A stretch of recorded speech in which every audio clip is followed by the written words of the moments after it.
Folks, we had a couple of little confusion things. There was a new person at Dunkin' Donuts, so we have no decaf coffee. I'm going back down after we get started. Someone found the food, good job. Decaf? What's decaf? What's, oh, thank God, that's the, how many people are struggling because they don't have decaf? Oh, thank God. All right, that one is one anxiety off of my head. So did most people find the food in the back room? Yes. Okay, no. Head on back. There's coffee. The key thing is there's a water dispenser on this left side as you go in the room, and I believe it's hot and cold. So I brought tea up, hoping that there's hot and cold. And there's donuts, and there's bagels, and are you Dawn? I'm Dawn, yes. I have gluten-free snacks for the beginning for us. And there's, oh, there's fruit somewhere. I'll find it. And then, so we can have a nice little brunch after we get through this hardest part of the day, which is figuring out how to get onto the, Phil, are you there? You're muted. You're muted. Oh, I'm muted.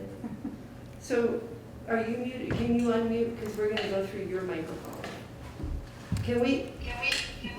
Good morning, Phil. Can you hear? You have to turn your. Oh. Ooh, you need to mute you.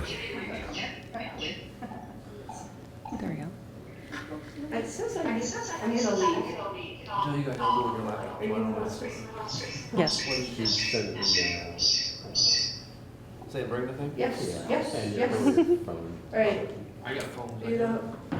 it's still going? Phil's, I don't know why I can't hear him. He was muted. There, are you talking now, Phil? Oh. Shoot. That's as loud as, I don't know how to make the sound go there. Okay. Hang on, Phil. Technical issues.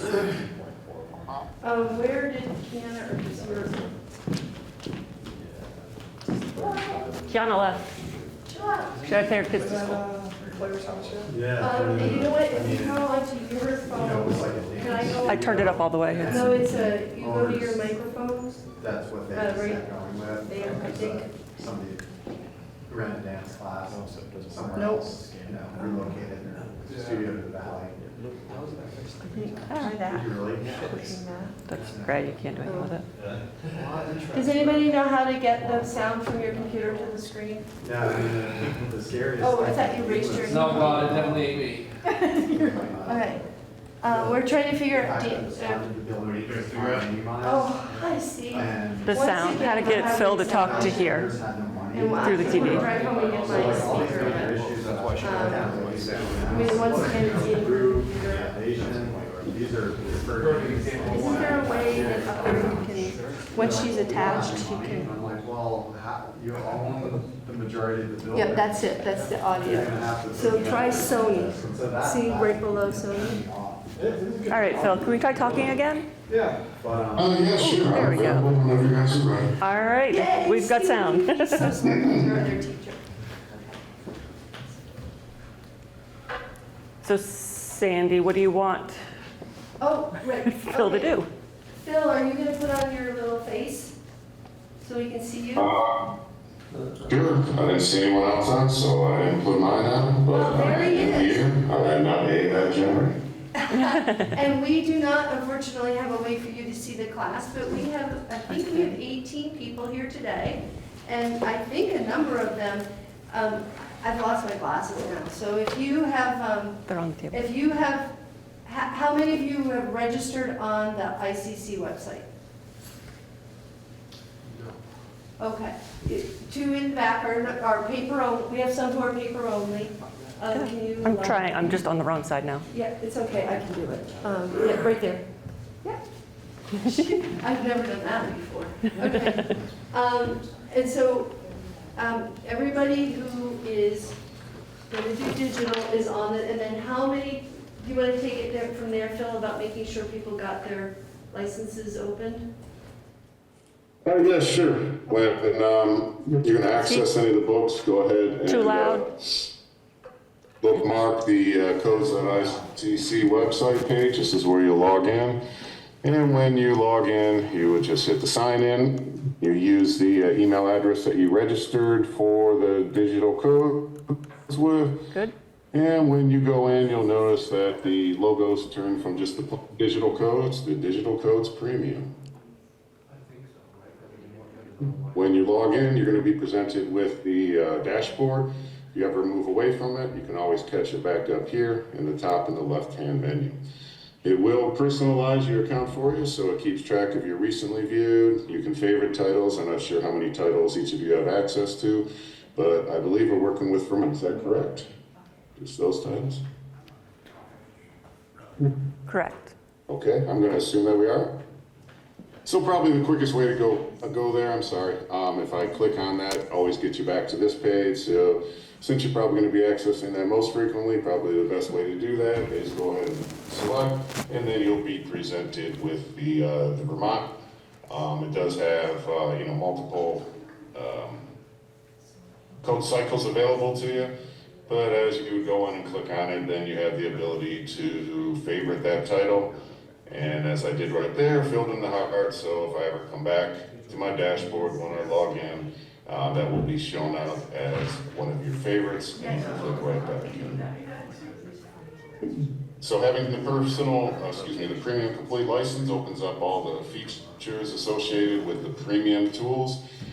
You are able to go through and navigate through the chapters like that. When you click on the code section, you're brought immediately over to there, and then you're able to scroll through, read the code sections.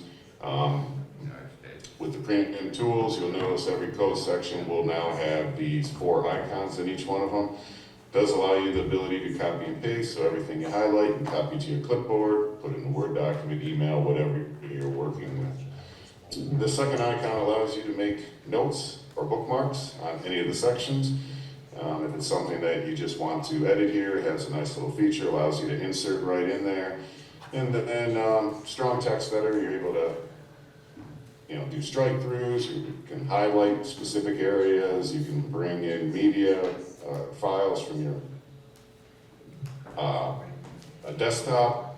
Some people put links in there. And then as you start adding notes, you can organize them with project tag categories.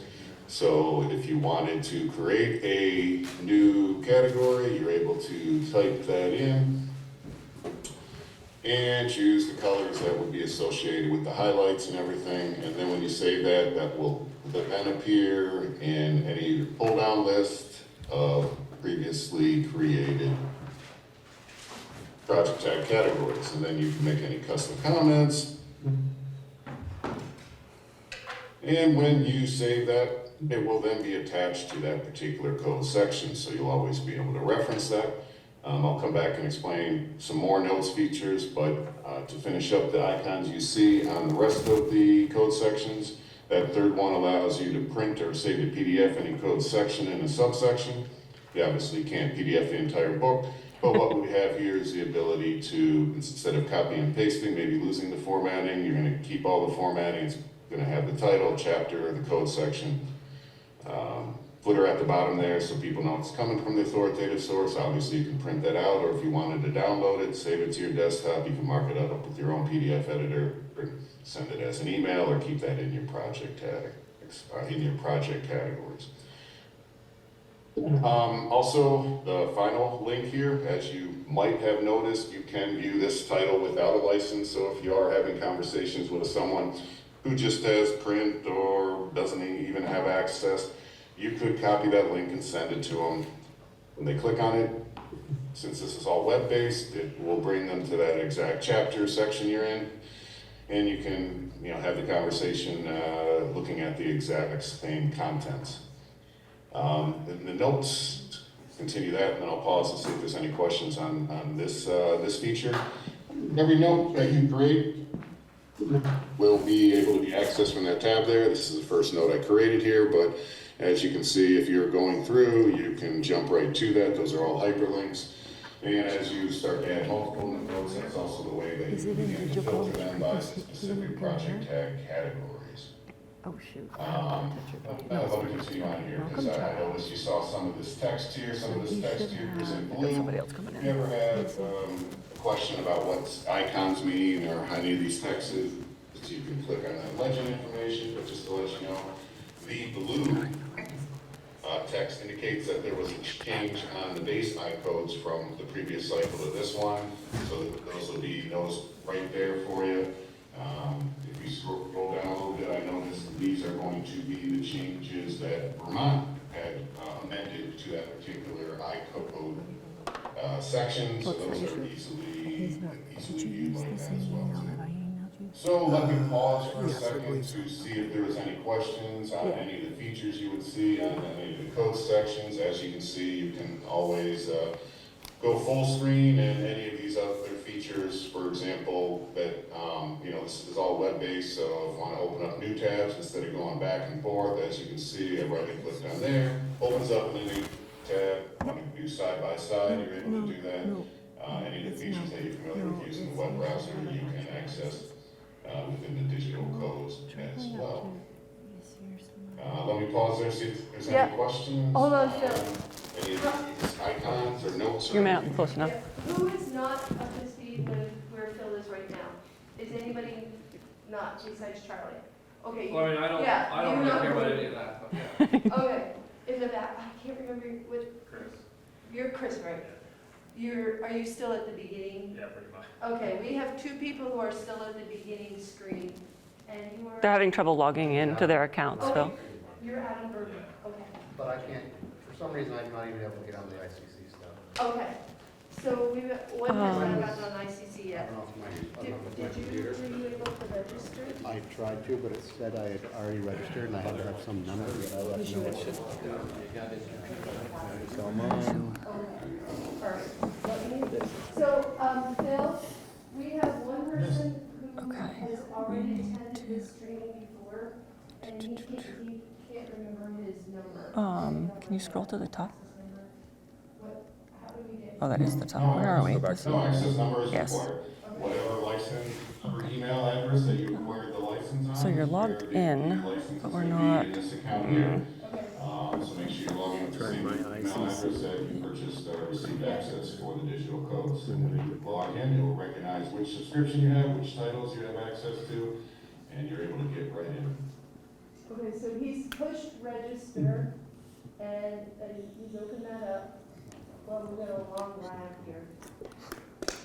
The internet is terrible Is with this many everybody people. on the, there, I think there, I had to get on my phone first to get online, and then I went back to the email, or to the Yeah, it's my ICCsafe.org is the right. wait, for So the Michelle. process would be to go in and just try to sign in with that email address that you have. No, she just gave me the one. She's going to be back. She's just dropping her kids off at school. It's too many people, yeah. Okay, so one of our problems is we're lagging, we're all on the same Wi-Fi, so, Bogged, yeah. I think we're all on the 2.4, which is a problem. Okay, so, all right, wait a The minute. other- So it's Adam Bergeron, oh, you're Adam Bergeron. And Chris. Chris and Charlie, but who else? There was a fourth person. Only the Who's three. so if you're not up to speed with Phil, raise your hand. So that's gonna be Adam, Chris. Chris, are you all set now? No. And Charlie, anyone else? All right, Phil, why don't you keep going for everyone else, and then we're gonna figure this out. Phil, I had a question. Did it catch Can you up hear me there? okay? No. Can you hear me okay? Yeah, absolutely, yes. Yeah, so related to the notes feature where you're, tagging and typing in, is that something that only stays active as long as the subscription is current? Or can you let your subscription lapse and then come back and all that notation will still be there? Yeah, then also. Get out of it. It's- Just yeah, hit this- stop right Email there. account that you, It'll stop. This? No, the next, that X, yeah, it'll stop If it going. expires, it stays retained in the system if you happen to come back. But yes, no, it is subscription based, Accepting. so you do have, really just the option to Yeah. continue you on with that, bring out your Should go notes. almost immediately. Also, note on the notes, when the next Yeah, it should cycle be. comes out, migrate those into If you the hit next stop and then cycle go or back, version. I just want to see if Yeah, those will that be does not retained like No. associated with it must the, have opened a new tab. Yep. log in, we created the notes. If you Right, take so if and there's a get rid wall of, in like, click in here and get rid of all that subscription, junk to the right, it's if just never you back. can delete all that, just go to Okay, org thank you. to the G. But yeah, you still need to have an active subscription to be able to access them. If you haven't Yeah, noticed your all that subscription extra crap. expires, Yeah. instead of reading the premium, it'll just read basic. And obviously you can still navigate and read the free titles, but to access your notes and any of the features, you have to resubscribe to that same account and address. Thank you. Go One more. There you and go. then return. Quick note too, there is Should an get you app, right I noticed, or I heard you say that sometimes if you have trouble with the Wi-Fi, you can download this app. I'll make a couple comments on it. It's only an app for like, for mobile devices or, any device that you use for the App Store, Google Play. This can be used to read titles offline. You can download the titles that you have subscribed to. The internet's I terrible. would only use the app on your devices to read things offline because of the nature of apps. All the features that I will go through may not be available, but once again, you're able to log in, you're able to navigate through an entire title, even if you're not connected to it. When you are actively using it, just log in. That's going to have on the web browser version. That's going to have access to all of the tools and features that we'll go through today. So once again, when you do log in, you do end up at your dashboard first, and as you can see, since I opened that up, it does have my recently viewed, and the favorites here can be accessed through there. There's also all the favorites on the left side menu as well too. So if I go back there, we'll kind of jump to the, use the word jump because I'm reading that off the screen, but some of these features are nice. It remembers where you left off, so you can jump right to that same chapter and section again. And if you wanted to search through this particular title for any type of, I'm trying to think what I can have in here. For any term, it will automatically limit the search to the title you're in. As you can see, since I started from that title, I can do a search across all my titles if I started from the home page. But as you can see here, nicer than what you would get using a PDF because you get to preview all of the code sections. I will make a little comment here.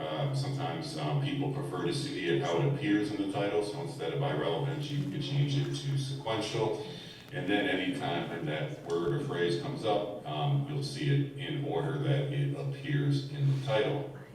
You want to get a little more detailed in your search, you can use any of these search field boxes. I'm sure you're all familiar with using exact phrases, all, any or none of the words. If you're looking for a code section that has, two words within the same code section within 50 words of each other, you're able to do that here, term search as well. And then if you're already in the title, you probably won't use any of these, but if you were doing a global search, you could search certain collections or years or cycles as well too. So in addition to the ability to, and also pointed out, there is a graphical search which does expand the search out to all the other titles. So if you want to scroll through and see a particular diagram, chart, or picture, you're able to see where those are located as well too. In addition, we have the AI Navigator. So if I wanted to use that, probably the quickest way to find it, if you click on the search bar, it is that first option there, so you can go right to it. If you haven't tried this, definitely use this. We put a lot of time and effort and resources into making this a great AI tool. You're probably familiar with AI and how it can be great or not so great using AI, ChatGPT. You're not going to find any of those negative aspects when using AI Navigator within Digital Codes Premium. The reason is that you are not going to be out in the wild internet looking for answers that may be incorrect. What you're going to be able to do is search for this information only within the titles you have. I could choose the I codes, for example. And in your cases, I don't know if you only have access to the Vermont codes, but once again, you could use this with any I code title. You would be presented with the answer, and you You could did? view the code Are you logged section. in too? Just wouldn't have access to the Awesome. premium tools unless if you have a license. So we currently are in the As you 2021. can see, it's a common language Okay. question. Not 24, but Just that's click on okay. it, and the other thing scared we're to go trained back. to do is bring you back a license. It doesn't do you any good to have a 15-paragraph answer. They have to do more research on. 2021 RC. Yeah. So, for That one has example, commentaries, quickly but, was able to answer, and as yeah, you that one can just see, has the just one commentary, that's all, paragraph. that's fine. If someone had Yep. asked you this question, you could, reference. Is that what the we're exact starting with? I-code section, title and everything. You may have known where where that answer might have occurred in the IRC, but then it's also referenced in IDC, so it gives you a couple other options as well too. And as I click on it, that's why you continue to use this example. There's Hina. I can go right to that code section, and you can see You're there's still note not in. attached to it. So Are you still not in? You're ever referencing this code section, that will No, appear you're not here. subscribed though, And the so you're fun not. fact, I to pay to subscribe? You should have got a code with Sandy. From the email? I could have done like a search showing me all of the code sections that had all of the words of roof, drain, and sidewalk. What do you need? But as you can see, we we got no can. results because the code section doesn't call it a sidewalk, it is a public walking surface. So that's kind of cool where it ties everything in together. You don't have to have a whole lot of information to ask the question of it. And, Is the code gonna be an email? Definitely try that out, I believe. See if we use Vermont in there. The I account know should be set Vermont up with on your our email platform address that you only use. has That I you was emailed able it to to. log in. That was Okay, but it didn't. But as you can see, it's got the 215 It wasn't cycle. opening, that's why I was. But yeah, Okay. you can choose that if you're just looking for Vermont-based Is that my code or is that? cycle. and That's just your code user number or whatever Oh, that. here we use ICC account number? What's the level of complexity that you can ask? It seems Why like doesn't- basic questions click seem on this fairly one. straightforward to point to relevant code sections. But Yeah, can so you, it should can you have ask like, the premium. 3 related questions at the same time that build upon, the kind of, parameters of the building that you're kind of operating within to explore, complex. Doesn't operate like a chatbot, like you're having a conversation, like I couldn't ask next, well, what if it's next to a lake or something like that? Yeah. So it's not, live chat, like a sequence, but you can ask multiple questions. I mean, it's gonna give you better answers if, it's either something that's, Access or digital IRC common and language here, I could have put it, according to the 2021 User device IRC. will access the And it would have presented transfer. those results first. If you start asking, can a roof drain onto a sidewalk with a 45-degree angle or, in a tropical climate zone, it's not going to be able to pick that up. It's looking for, the phrases and the questions that you're asking, how would it relate to that? So if you said like when you're designing a school, for example, it would answer that question On this relevant to a school? 2021. Yeah, well, in that 21. way, it's We're not in able 24, we're in to 21. define- No worries. yeah, and I guess a better example of that would be, in a residential building or a commercial building, then it would use that to narrow down on the results more specific to the question you're asking, yes. Yeah, see, so it doesn't have the. All right, I'm I not don't gonna know read only, right? Is that how gonna much work for time you today? want to spend. I know you guys got It should, yeah, class it's- to work on. But here, let me can, at least hold obviously this if up, it's the logged in, premium it makes it much features, more you know, convenient for you. can So explore you through can, here, you can bookmark find things some of and it stuff. on your own, But for I today, do like this will to work. that's You what want to you get do. Sandy to show get you you everything straightened that's out. available. I think I've gone through all the icons you'll see within the Vermont titles as you're using and accessing that. But just to let you know, the premium insights, if you remember that blue text that you saw in Vermont, once again, your titles are based upon the model I codes, but if you had a subscription to, the corresponding ICC title, I code title, you could see why that code changed, the original proposals. You could watch the hearing videos of those changes being discussed. We even link to our key changes of our significant changes series that explains the code change a little bit more. And then the commentaries everyone does enjoy having access to, though that would be a separate collection if you wanted to have access to those as well too. The advanced search, we talked about both searching, you can search globally. If you're within a title, you can search for terms there. And then obviously the AI navigator, kind of allows you to do advanced search across any of those titles as well too. Color-coded text, blue is ICO changes, red are the Vermont amendments. I think we talked about everything about the notes and bookmarks. I didn't show you the screen, but for example, if you had the same project tag category across multiple titles, you would be able to do a filter through all of your books for specific project tag categories and bring those together into one document. You can choose to print the document, or if you save it as a PDF, all the links that are within that code section would still be active. So if you're using it electronically, you'd be able to jump right to those within your subscription. Then obviously everyone loves the ability to copy and paste and everything. Some of these other features you won't see, like the premium answers, those are associated with the iCode titles, but that I think lists just about everything here. So let me pause again and see if you have any questions on what was presented or what you're viewing when you're using the title, or any other questions you have before we get started. Yeah, just one more for me. I'm curious about whether or not that note feature can be utilized to kind of create a comprehensive zoning analysis for a project. Like with your comment about the ability to kind of tag the work, I'm wondering if the output into a PDF could essentially, produce an analysis of the project almost as a complete, you can refine it and tell me if this is what you're looking for. But for example, if I wanted to, create, here's the project tag, so I am looking through where this project tag has any notes associated with it across multiple titles. So there you can see the 2021 IRC, and then there's California. So it is taking the same note category across multiple titles. Up on the top is where you're able to print that. It shows I have 19 sections with notes on it. And as you can see, there it is. So yes, it will print it out, but as you can see, I save it as a PDF. So if you do that, then all these links will still be active across all the titles. So electronically, if you're using it, you can click right on it and go right through it. But it sounds like you're asking, can I keep all my project tag categories together in one document? Yes. So there's the actual code. There is any of the notes that you made with any of those code sections as well.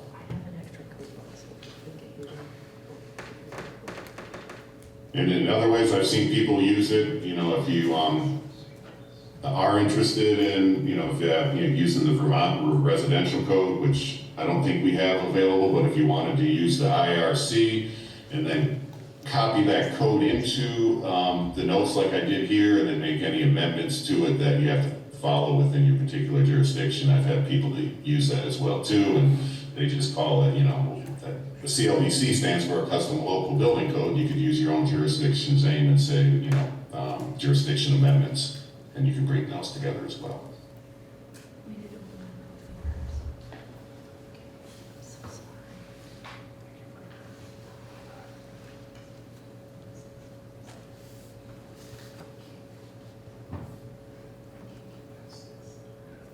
Any other things, or Sandy, you've seen me do this a few times now. Have I left out anything that I've done before, or are you hearing any questions? I think it's good. How about everybody in the room?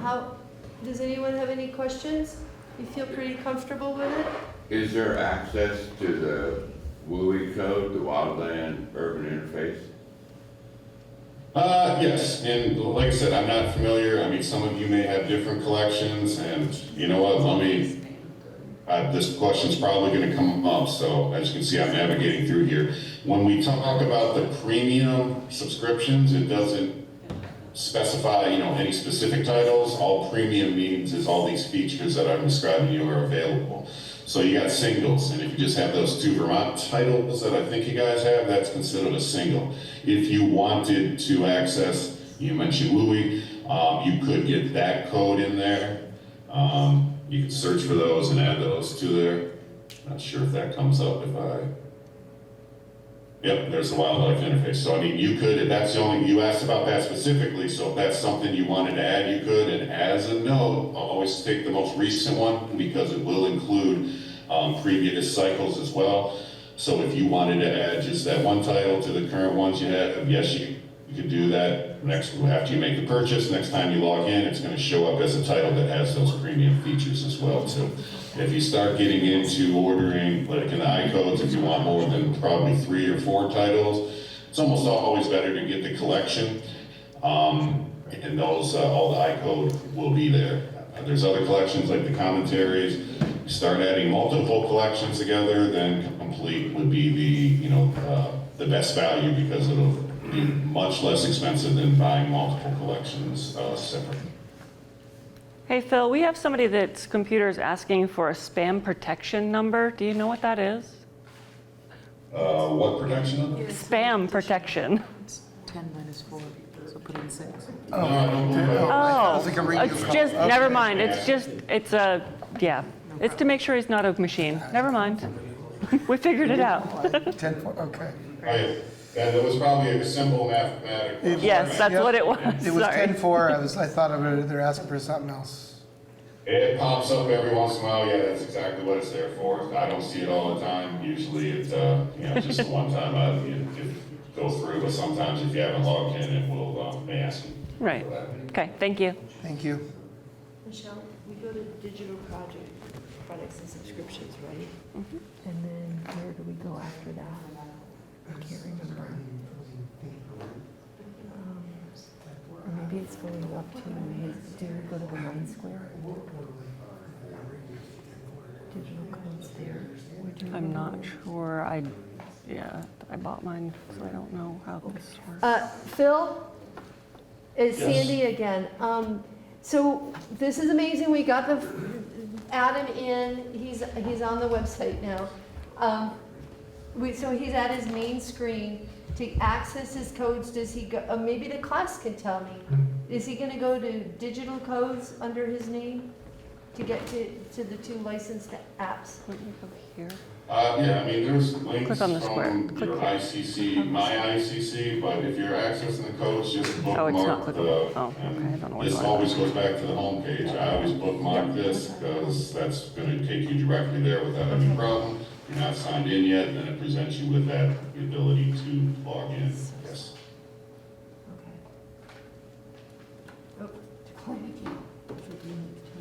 Okay, and so once he's at the home page, then does he go to the 9 square? Good. If anyone wants Look to at help us. look up at the screen, Sandy. Look up at the screen. Yeah, that's bookmarked. You go to sign in. Yep. Sign in with the same email address that you he's in. acquired the codes with in the store. Okay. Okay, and then, okay. Thank you. All right.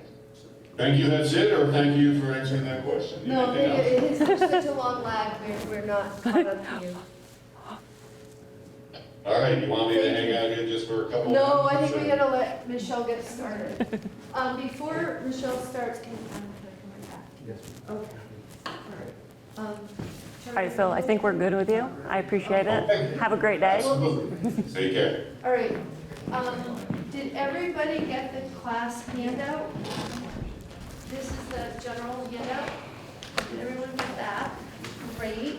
And did anybody who was getting a paper copy get their paper copy? So Dan and Cody are taken care of. Brent. Yep.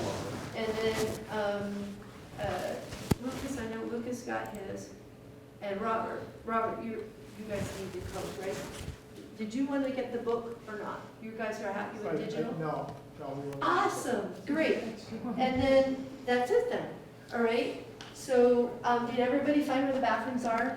I haven't done that Oh, yeah. part yet. So it's kind of weird if you go downstairs, it actually ends up being all the same thing, right? Right. Yeah, so you could go down either way if you want to use the bathrooms.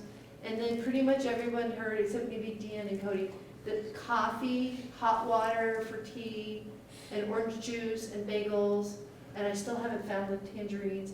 Everything's back there in the back room. And help yourselves whenever you want. Does anybody in this room drink decaf?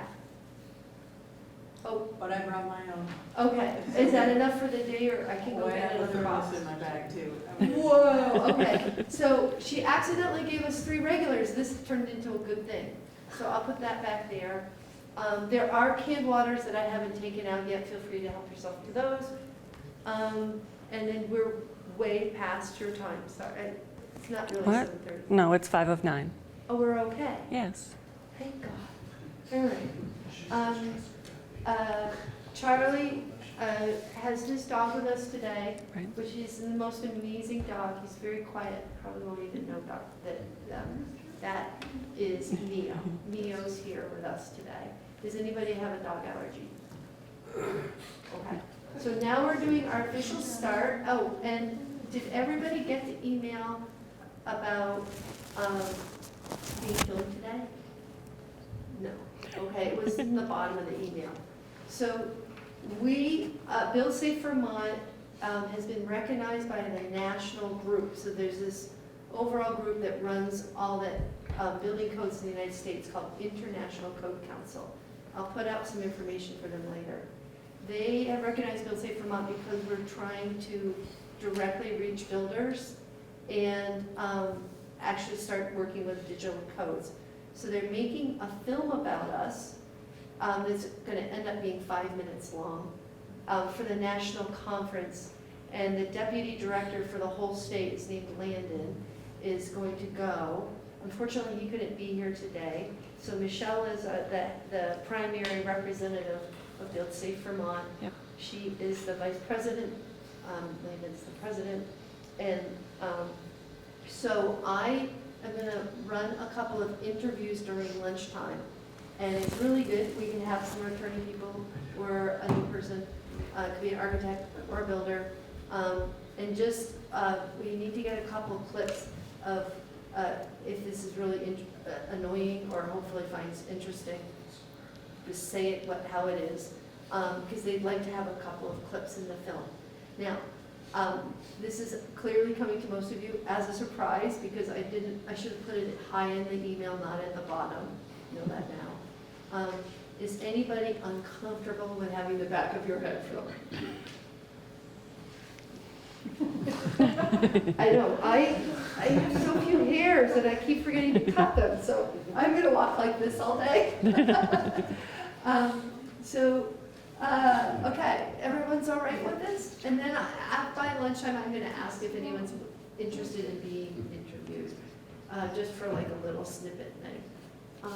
Thank you so much, this means a lot to us. If I could just for a couple seconds more, say Vermont is in a really strange place. I grew up here and I actually was always been pretty happy with the fact that we had very little regulation. And then we had a very strong tradition of builders being trained really from the time they were 12 on, right? Working on sites with families or members of the family who were contractors.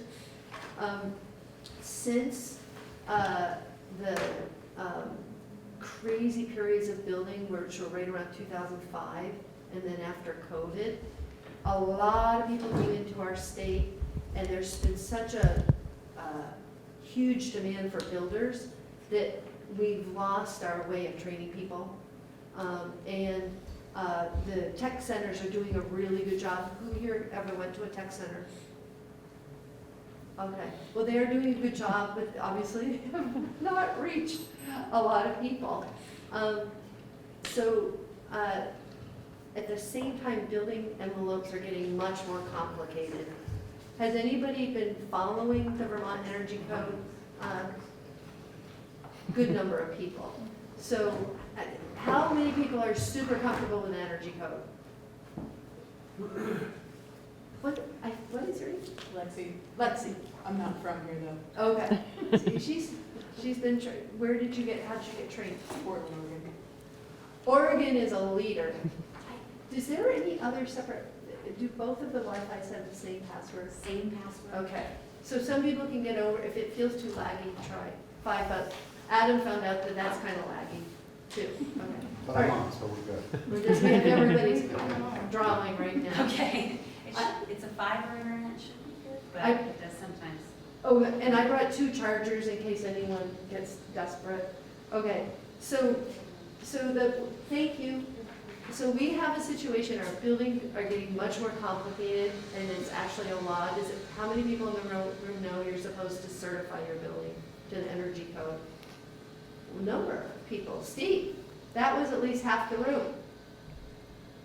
Raise their hand that they know they have to certify when they finish a house. Okay, so, but we have no building code, except in Montpelier, and kind of in South Burlington. Right. Although they certify to a commercial building code for 1 and 2 family homes, which is insane. Where do you work, Lexi? Colchester, Burlington. So she knows, they know. So, and,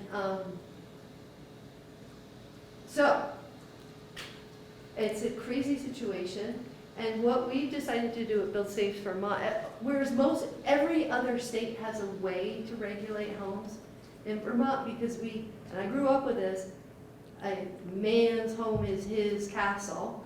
I remember my uncle actually stood on his front porch with a shotgun to prevent the city from coming to look inside his building to see what it looked like to assess it for taxes. He stood on he was a lawyer, he stood on his like, you cannot come in my house. So I grew up with that. And it was a man's home is his castle.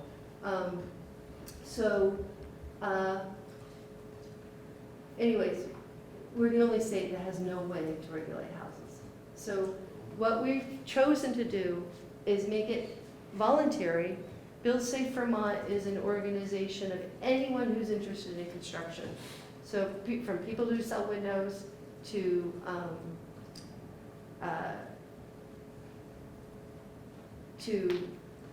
Builders, contractors, architects, everybody. Building designers. inspectors, Yep. everybody. And we're trying to teach one common body of knowledge that all the rest of the states are using. And other states modify them and amend them. Usually it's minimal amendment, but this is starting to get people at least being familiar with the standard of care. And we can talk more about that later, but first we're going to just introduce you to what the standard of care is. I could say, you may, I don't want to steal words from you, but the You're fine. IRC, the International, can I grab this for a second? It is actually a pretty old code. When I was in my teens, there were like regional building codes around the United States. And they were all condensed into one. There's also a fire code, which is NFPA. But this is a really common sense book, and it's made for builders on site and for residential architects who are working. It gives us, everybody has a common language.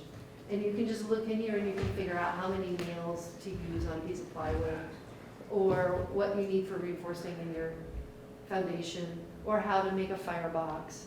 And there's, it's a big thick book, and then we also get it with commentary, and that is what you have access to digitally, because if you get the paper copy, Brent has to walk around or keep this much stuff in his truck. It's really good if it's icy roads, right? But this book is, so it's 2 volumes with a commentary. It's made to be a one-stop shop for anything you need. And Steve has recommended that Vermont go towards even putting the energy code in these books. So, and that you'll see that there's a chapter for the energy code in here. Oregon has already gone to Say this. it's a consideration. It's in the distant future. Consideration. I think it's a great idea, so that builders only have one book in their truck, or one code to look for on the digital website. One residential code. What is the commentary consist of? It goes paragraph by paragraph through here, and it just explains. So, for instance, oh God, we're not going to do liquid tight conduit. Nor are we doing air, the must be, yeah. Volume 2 is mostly mechanical, plumbing, electrical. Which, okay, columns, wood column, it says commentary, and then it just, it has, in different font, it has an explanation of every term and like why we're doing things. So it's a, you know, if it says, wood columns shall be protected against decay, well then the commentary is saying, like, why? Or it might have more details of how. Okay. So that's it, Build Safe Vermont, and we've been offering this class around the whole state. Right. Thank you for coming to Montpelier, and let's let Michelle get started. Okay. Let me know if I missed anything. Oh, yep. Quick question. So we got the digital 2024 code, and I think the person online earlier said that you could go to the previous code from Right. that. How do you do that? Maybe we should ask. If you go right to the page, like where it has the list of all the different codes, you can pick the year Okay. of which one you want. Because Okay. currently we're on 2021 Yeah. is what our class is going to be on, is the 2021. So everyone now has a subscription for 2020 and 2024 21, in your 21. digital codes. Okay. And then when I bought copies for people, I just bought the 2024. Okay, all right. Charlie, I'm gonna just try to let's see. Oh my God! Yeah, All right, okay. I lost all hope and then I got it. She good with me? Good morning, everybody. I'm Michelle Savory. I am the building inspector for the city of Montpelier, and I'm also the town health officer here in the city of Montpelier. I've been in construction my whole life. Growing up, my dad was a builder, my uncle was a builder, they worked together. And so my entire life, I've been swinging a hammer and doing all forms of construction, basically. Went to college, went to Norwich, got a Bachelor of Architecture. I'm actually from New Hampshire, not from Vermont, but close enough. And got my degree, and then actually went, my dad was a big advocate that architects are dumb. They don't know what they're talking about, because he was a builder. And working with an architect, they always were trying to, teach an old builder new tricks. And Dad, I didn't want to learn the new trick. And so he wanted me to know both sides. So he wanted to make sure that I was out there swinging a hammer, and I was also able to draw and make a very concise drawing that somebody could follow and build from, and know how to actually what they were drawing, to look at a drawing and know that there's a reason for it. And he didn't want you just to be like blindly drawing a picture and being like, go build this. He wanted me to know. And so that was kind of instilled in me from the time I was young. Even before I went to college, I was like, my dad was like, what? You're gonna be an architect? No. And I was like, no, I'm gonna break this mold. I'm gonna stop the stereotype that people don't get along and they can't work things out and figure it out and make it so that it's a very, like, person against person, we gotta work together. And so that was kind of my background when I was young. And then I did design work for multiple places, and then I ended up being a construction manager for a very large construction company here in Vermont, and did that for 7 years. I called myself number 2 because I was the number 2 in the company. I had to tell everybody what to do, and again, breaking the mold. I'm a female. And to have construction workers, they're like, I got to listen to a girl. It's like, yeah, I know what I'm talking about. I know what I'm doing. And to, again, step outside the role. And I've done that well. And now I'm 3 years into being the building inspector here in Montpelier. And again, had to break the mold again, because I walk on a job and they're like, but you're a girl. And it's like, no, I'm a knowledgeable human that knows construction. And you have to listen to what I say, because I know what I'm talking about. And so that's kind of where I'm coming from. And hopefully today I can help you guys. Life safety issues here. If there's an emergency, there is notification devices. We've got exiting down to the right, which is a secondary exit. It will take you downstairs and out and exit that way. We have the exit here where you guys came in. There's smoke detection in here, and like Sandy said, there are 2 bathrooms. The bathroom on this side down the half flight of stairs does have a urinal. The one on the right or the left does not. If you have trouble with stairs, there is a small bathroom on this level, so you don't have to go down the set of stairs. Any other things you guys need to know about the space that we're in? Are you guys good? Just keep going? All right.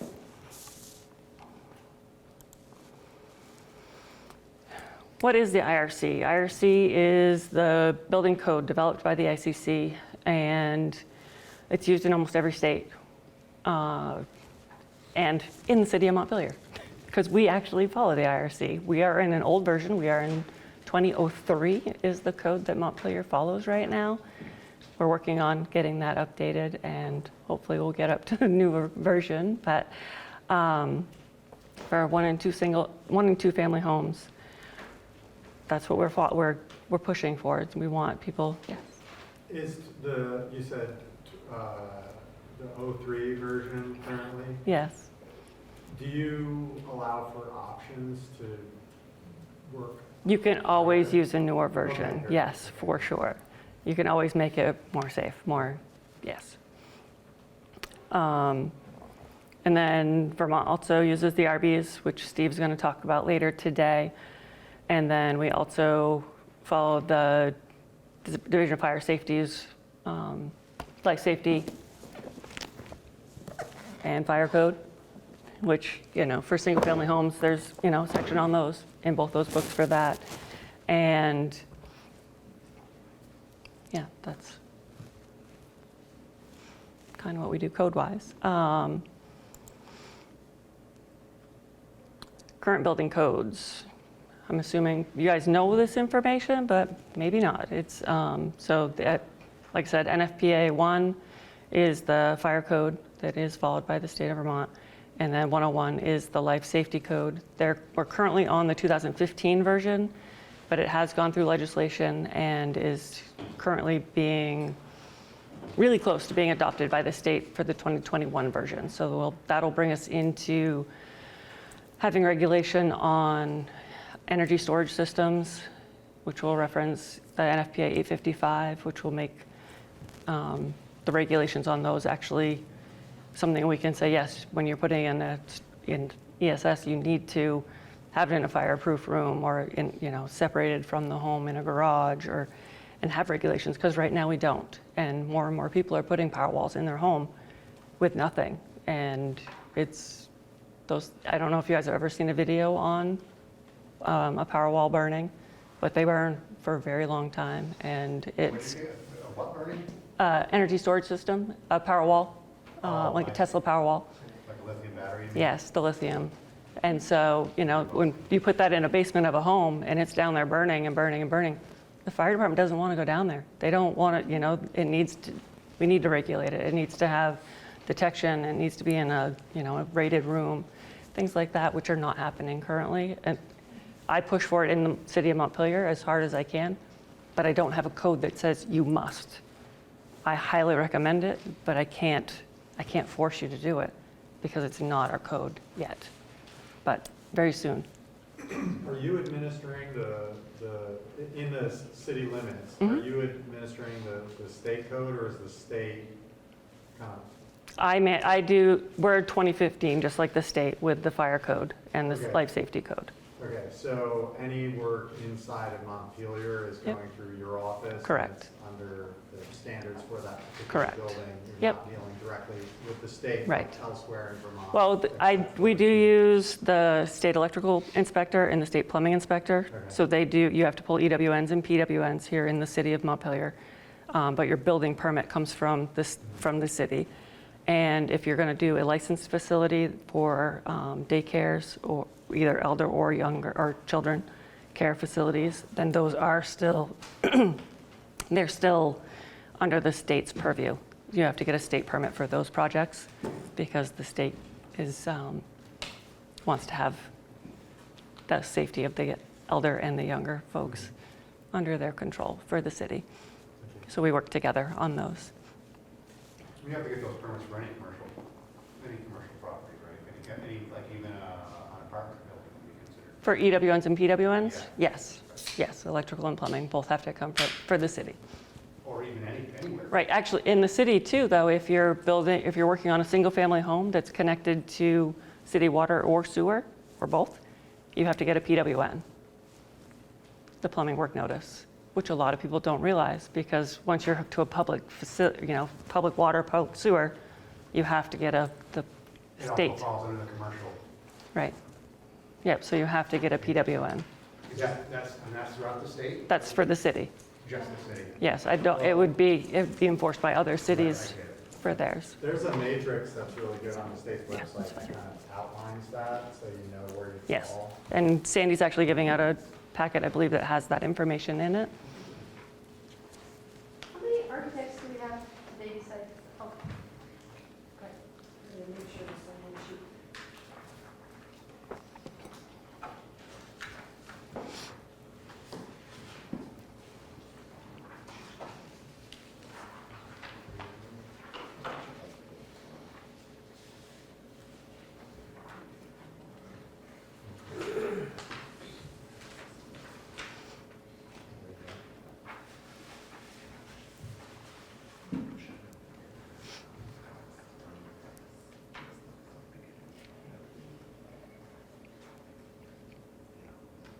Do you have this? She didn't give me one. I was letting her give them out to everybody, make sure there was in it. What defines a ski house? If you rent a building for one day, it's a public building. If you rent a building for the whole year, it's a public building. So even if you rent it for one night to somebody having a wedding in your backyard, then that is a public building that needs to fall under state jurisdiction.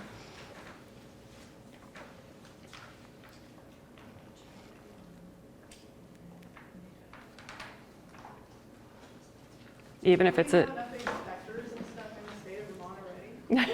no, we don't. That's what I thought. Especially if we do end up passing a residential building code, there won't nearly be enough. There's not enough for the commercial projects. I mean, lots of the state inspectors are booking out 2 to 3 weeks.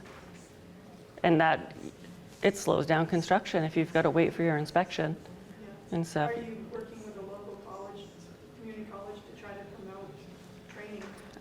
I have not. I don't know if the state is or not. That'd be an excellent Because question we're for giving Landon. Certain funds to that Right. area. Yep. That would benefit the whole state. It would, for sure. Yeah, training is very important. I mean, I have my fire inspector 1 and 2, and those classes, they were intense. They took weeks of going to the fire academy and doing these, intense trainings, and then you have to do practicum, where you actually have to go do inspections with somebody that actually is already a inspector 2, and do the inspection, and then you write your report, and then it gets handed in, and it's pass-fail. So if your report isn't up to par, then you don't get it. And so it was a really scary thing to do. It's like, oh my gosh, I think I got all the right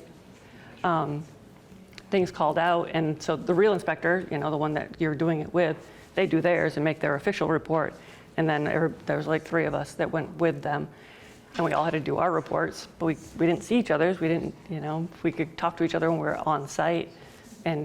But it was very interesting to see that. And then they compared our reports to the official report to see how we did, basically. And so, yeah, it was fun, though. It was a lot of work, but it's worth it, I think.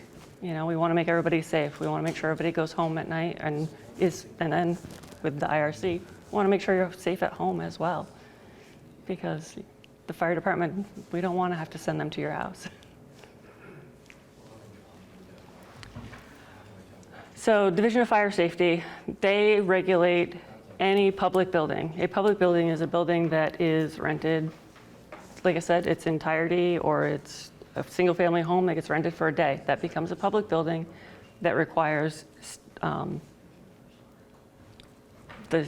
be under state jurisdiction, basically, The city is different, but typically for the whole state, you've got a ski chalet over on Sugar Bush, you rent it for a day, guess what? It's a public building, it needs to have state jurisdiction, and they do the inspections on it.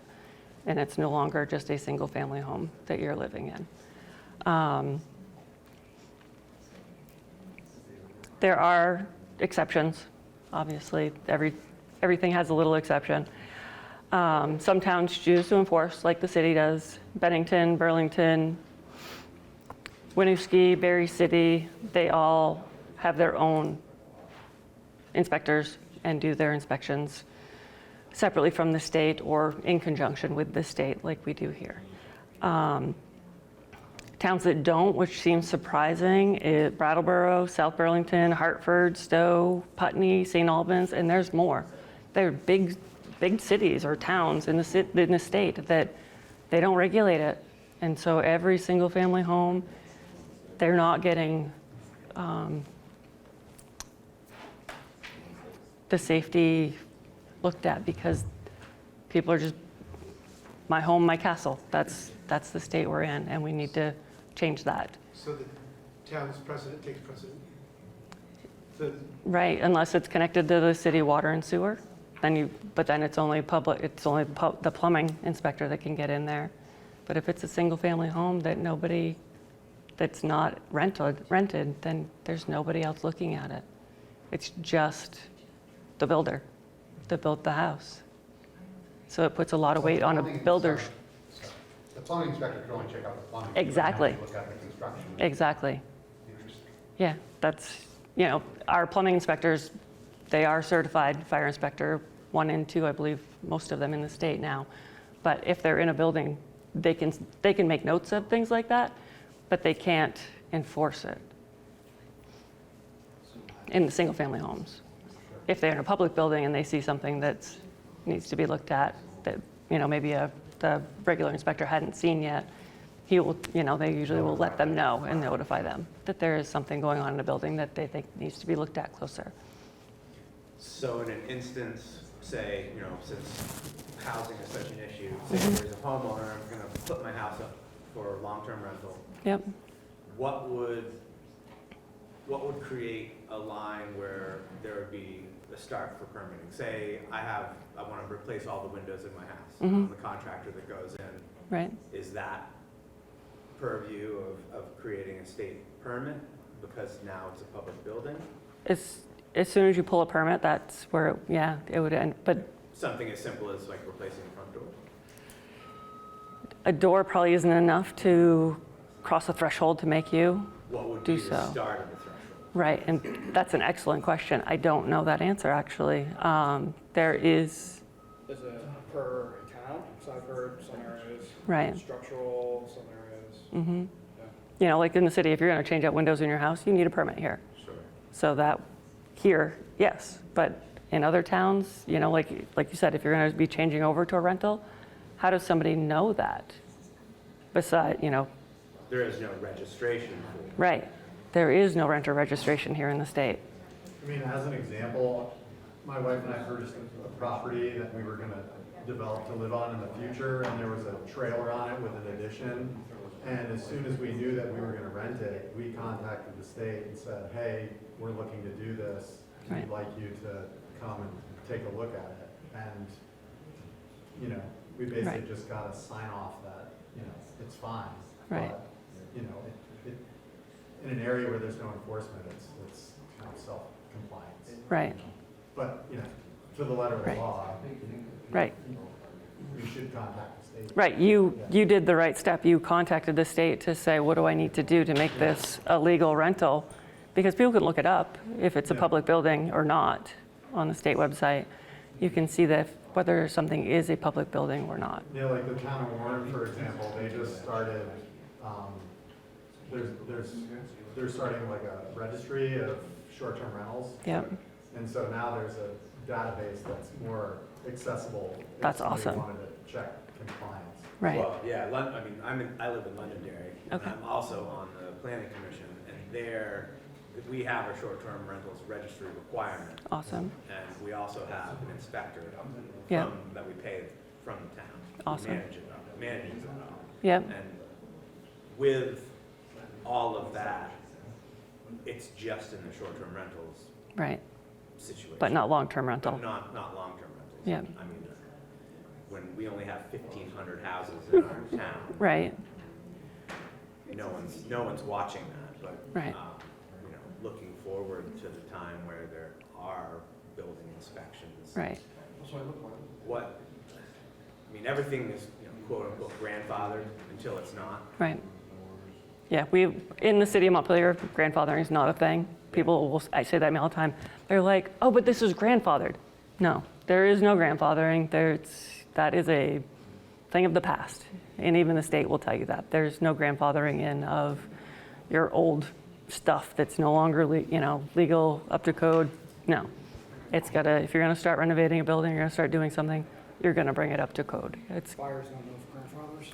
exactly, yeah. Like when you're adding onto a building, you have to, and you want, like the new section has to be at the standard, or is it the whole building? It depends on the extent. If you're going more than 50% of the cost of the structure, it's typically 50, yes. So once you hit that threshold, then you're going to bring the whole thing up to code. And The what new, 50% do you use? Do you use like the Town valuations from assessed? the town? Yes. assessment? Okay. yep. Yep, so it's, 50%, what was that number from? you hit the threshold for if you're adding on to a building, whether you're going to bring the older section up to the current code that you're building the new part to. Yep. So 50%, if you're 50% of the cost of the structure or more, then you, for the existing, your assessed value for your existing structure. If you're doing 50% or more of the assessed value of that, adding on to it, then you got to bring the whole thing up to code. But that only applies to commercial. Correct.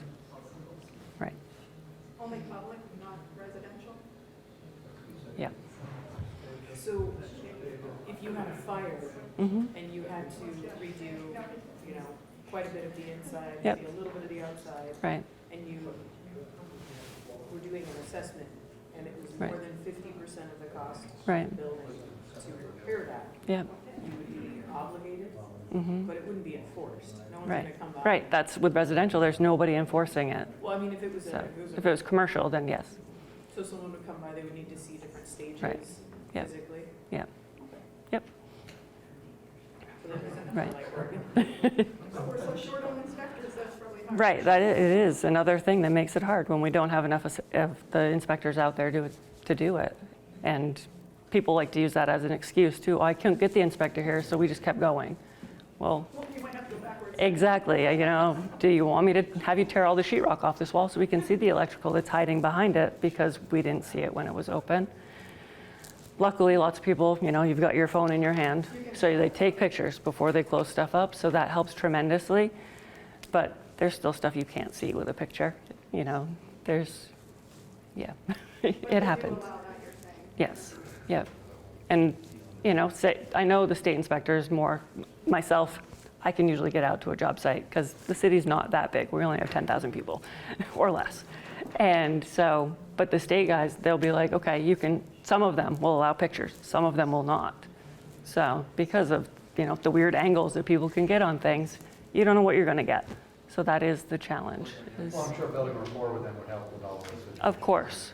Yes, and once you work with contractors, repeatedly, their work practices, and the more you can become comfortable with them, but you still got to stay on top of them because people unfortunately get lax and they forget, oh, I got to do this little thing. Well, it's okay. He'll let me get away with that, or she'll let me get away with that. No, we're not. We don't do that. The code is the code, and that's what things need to be built to. So one question would be, so in a specific instance, 2 years ago, I did a complete exterior renovation of a timber frame. In that timber frame, there were no areas that allowed me to safely create an egress window. What would it fall to the help of the inspector to create a solution, or would I have to hire out an architect to? It depends on the inspector. some will help you and try to help you work it through. Others will say, you need to hire a professional, design professional to help you with this. And it does depend on, unfortunately, the inspector. I try to help my people as much as I can because I think that's the right thing to do. But if it's beyond the tips of my skis, I'm going to tell them, yeah, you're going to have to hire somebody. Yeah, because I did, in that instance, I went with a FaceTime call with the local fire inspector, and we walked around the house, and I showed him the dimensions of the openings and what was needed, and he said, well, at the time, he said, we will probably never enter that house to take any measurements. Right. As long as the people were out. Unfortunately, that does happen. There are homes that, as long as the people are safe, the fire department won't enter because the safety of those people as well is important.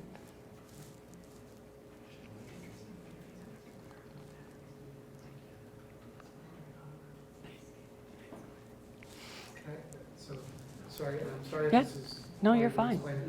So if it's a town that does not have code, but it's a rental, the code, you follow the town. The state, that'd be commercial, so it would fall under the state jurisdiction. Yep. Yeah, as soon as you rent it for a day, that becomes a public building, which is under state jurisdiction. Everywhere in the state. Everywhere. Yep. Except for our few specific towns that have their own inspectors, but. And this is for building, this isn't, so if a building, the cabin's rented out. Yep, for a day. For a day, It is a commercial, or it is a rental property, so it is under state jurisdiction. which means that it has to have. It falls under, you have to follow NFPA 1 and 2 for a public building. But if it's already built. Yep. So there's no grandfathering. So No. if it needs to have sprinklers or whatever. Yep. Yes.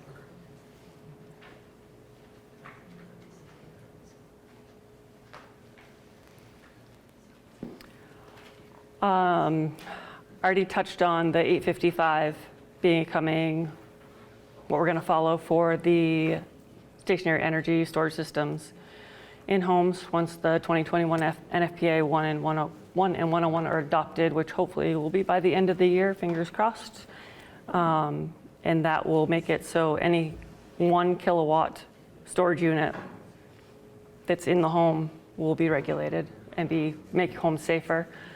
Most of the power walls are about 13.5 kilowatts each.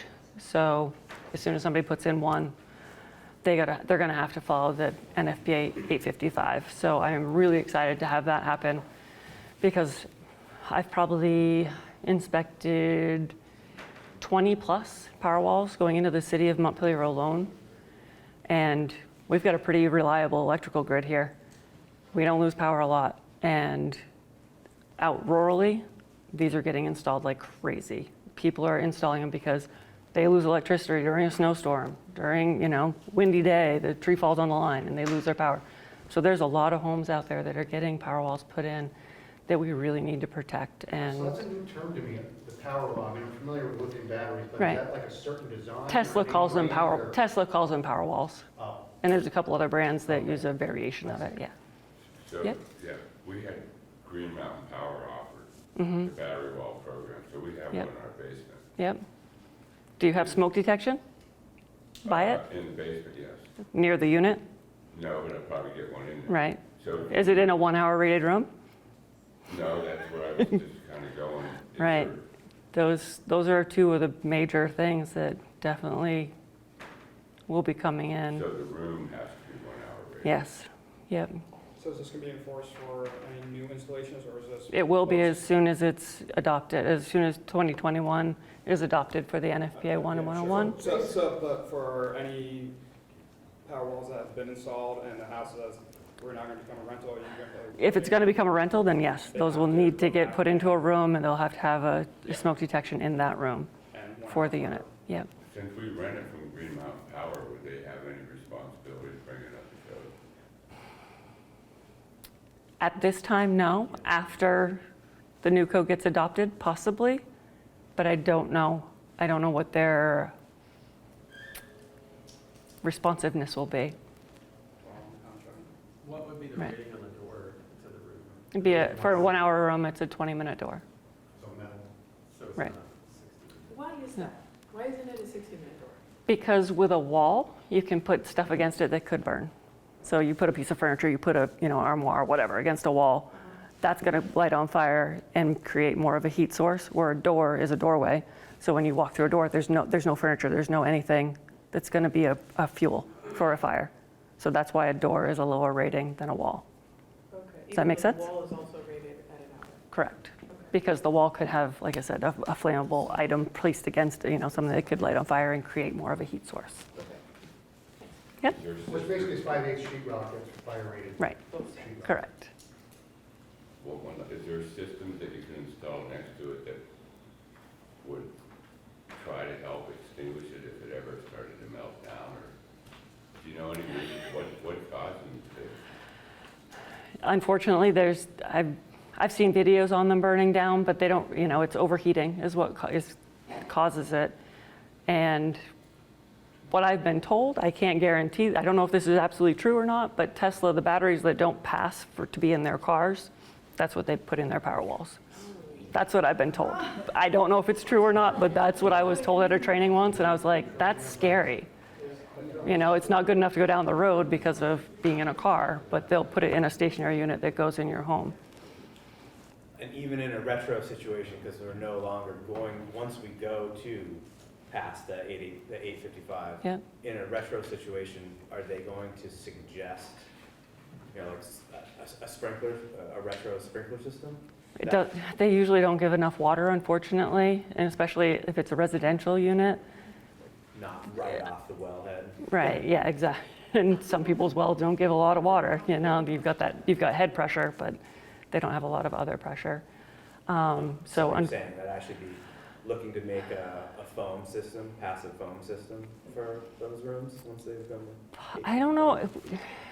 All the videos I've shown is just time, water and time, and it takes a long time for them to stop burning down. 'Cause I know that they're saying in certain areas that fire departments won't touch them without a foam system. Right. On their truck. So Yeah. if you have a 25-pound tank of foam. Right. That is tied to that room specifically. Right, yeah. It might be an option. I'd want to look into it more. To be legal, and if there's such a big hazard, risk seems too much. I know, yeah. I don't know an answer for that, unfortunately, because like I said, they scare me. They make everybody think it's, the Right. green's the latest. I would say the risk is too much. Right, yeah. Lithium is an alkali metal, so it responds explosively to water. So Oh, wait, they probably definitely. use foam, right? And the fumes that lets off, that's why the firefighters can't. Right, yeah. They will not. Yeah, I try to, Freezes their lungs. when I'm talking with people about putting them in their home, I try to encourage them to put them in a garage that's, detached, or at least has fire separation between the garage and the house.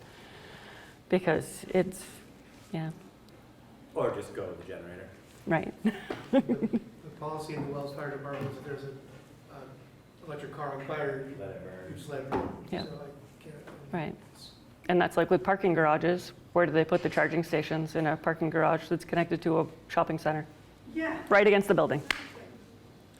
So then the car lights on fire, the fire department has to get in and drag it out through the entire parking garage to get it outside so you don't burn the whole shopping center down. But that means somebody has to get near enough to that car to hook a hook on it and get it out. So for the firewalls, so for solar situations where there's even an outbuilding where it would still apply. Right. The outbuilding needs to be 1 Yes. hour rated. There are different rules when it becomes a separate building. Okay. But if it is connected to the house, it needs to have that fire separation. But that would count, anything over 1 kilowatt. 1 kilowatt hour. Is considered a power wall. Yes. That's what they classify it as. Which is 1,000 watts. Right. No. Like I said, most of the power walls are like 13.5 per unit, and most of the ones that are going here in the city people are putting in 2 of them. I mean, why wouldn't the state say, well, we promote generators instead of power walls? Because everybody's very big on electric right now, and We don't have. Your generator's running on propane. Generators are a lot safer. You can bring it a little bit. Well, it's not too bad.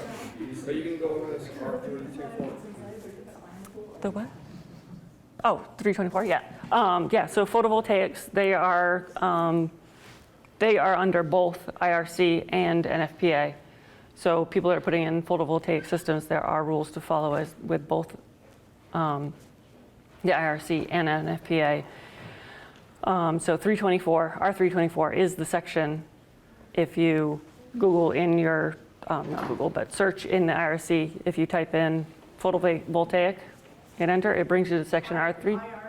IRC. Is it in the IBC? IBC? I don't know, I didn't look in IBC. I don't follow the IBC.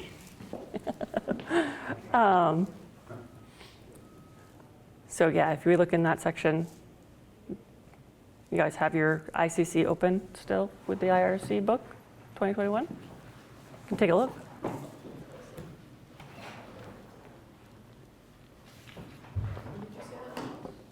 R324? IRC R324? Yeah. Or you can just type in photovoltaic.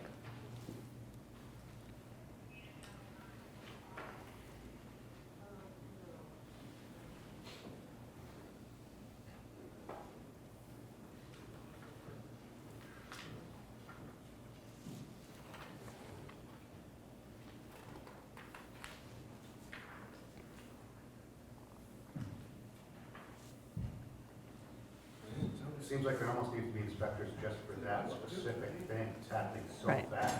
Yeah.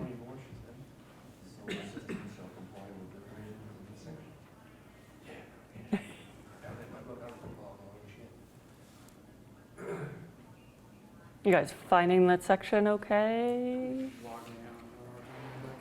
Oh no. Is the internet being slow again? Okay. Oh, no internet, my book works. The search bar brings it all up to, right? Right. Brings it Yep. all up. Yeah, you should just be able to type it right in the search, if the internet's working.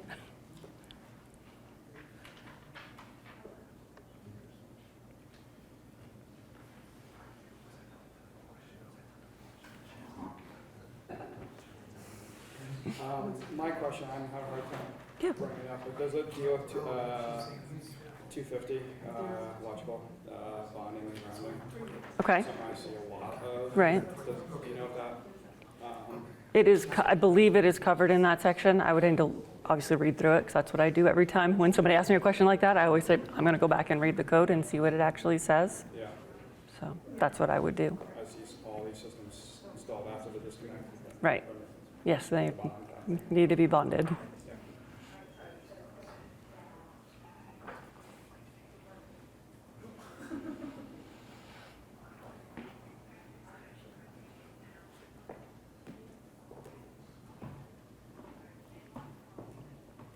Was everybody semi-successful in that? Okay.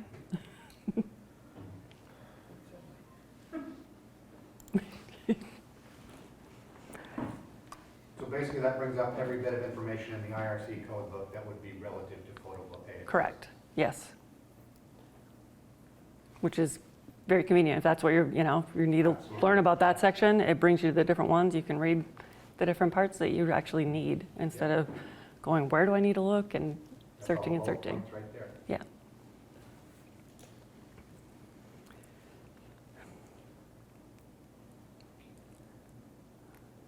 So this slide, I'm showing that basically all our neighbors for the Northeast, what they follow for code. Single-family homes, everybody but us. Again, they all have building code. We do not. Energy code. Everybody else has an energy code. We do not. And then contractor regulations, there's starting to be one here. There is a registry now. You guys know that? Yeah. Not many people do. It's pretty surprising that people don't know. There's a contractor registry that they're trying to start here in the state. Is that what it is? contractor you I are. guess so. Are you talking about the state? Mhm. Yeah. Oh, yeah. But you coming from a different state, you probably are used to it, right? There's a registry in Oregon, I'm sure. And so lots of people here, what are you talking about? I'm a builder, I don't need to register for anything. I don't need the state to know my business, you know? That's what we live in here. And so to get people on board with it, it is a challenge. And to pay $300 or $80 or whatever the amount is that your company needs to pay to be on the registry, so we can start having some sort of a conversation with the contractors to show that this is a good thing. It's not a bad thing. We want to keep you safe and protect you, and we want to keep homeowners safe and commercial people, everybody safer in these buildings that are being built. And so that's what we're trying to do, is just try to keep everybody moving forward and staying within some kind of rules, so that it's not, you know, this person builds like this person builds like this person builds like this. Well, which one is the right one? Well, follow the code. If we follow the same code, we're going to end up with a safe building from every contractor out there. Besides a platform for someone to put their name and pay the state. Right. There's no enforcement of any. I don't know if Sandy knows that answer. With the registry, Sandy? There was no proof. Right. With the registry for the contractors here in the state, what do they have? What does that give them? Do you know? What does it give them? Right. Gives the homeowner. Gives the homeowners Just a protection. location to say you have some form of a contract. Right. You have insurance, and that gives you the location of your business. Right. Which is. I think somebody could notate that maybe they had bad, or I think that you can. Is there a also place for respond to comment? that. I think there is comment. So because we have no standard of care in Vermont, there is no easy way to adjudicate or to confirm competency for builders. There's no, or for the building itself. There's just no, so there's an example about 15 years ago of a one-story bedroom addition that collapsed in Randolph after the first snowfall. And there is a case in Montpelier where a house was framed up so poorly, it had to be condemned and torn back down. Yeah, that was a big case. I remember reading it. And those cases go into court for the Randolph case was in court for 10 years. And the reason is because they can't establish a standard of care. So the arguing is about establishing standard of care. That is why a lot of builders and architects would like to have a standard laid out, even if it's not administered. Just have something that we could say is this general understanding in the state. There is a section also that you have to say that you don't have any liens on you, so you have to be in good standing in order to. You have to be in good standing, but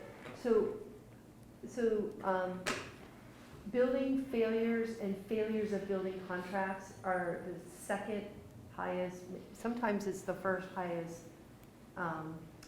frequency of complaints to the Attorney General's office. And there's no venue to resolve them. So the registry was created to resolve fraud. There are a number of contractors who get a deposit and then disappear in the state, and it's gotten so much worse And they since seem to keep COVID. doing it. Yes. It's amazing. You see them in the paper like every month. I don't know how it keeps going. It's really, really serious. So the registry was started to deal with fraud. OPR explicitly has no oversight over competence. And the reason is there's no standard of care. I don't want to, Right. I No, would thank love you. to talk about Right. this for another half hour. Right, no, but that's let's fine. I just not wanted do to that. get, I knew you had a, We can talk about that at the, in the other breaks of the day. I personally feel like it's a very important topic, and builders, it really affects builders. And the architects in the room, it affects us too. But now builders are being required to certify something because that's the only way they can go after competence by the avenue of fraud.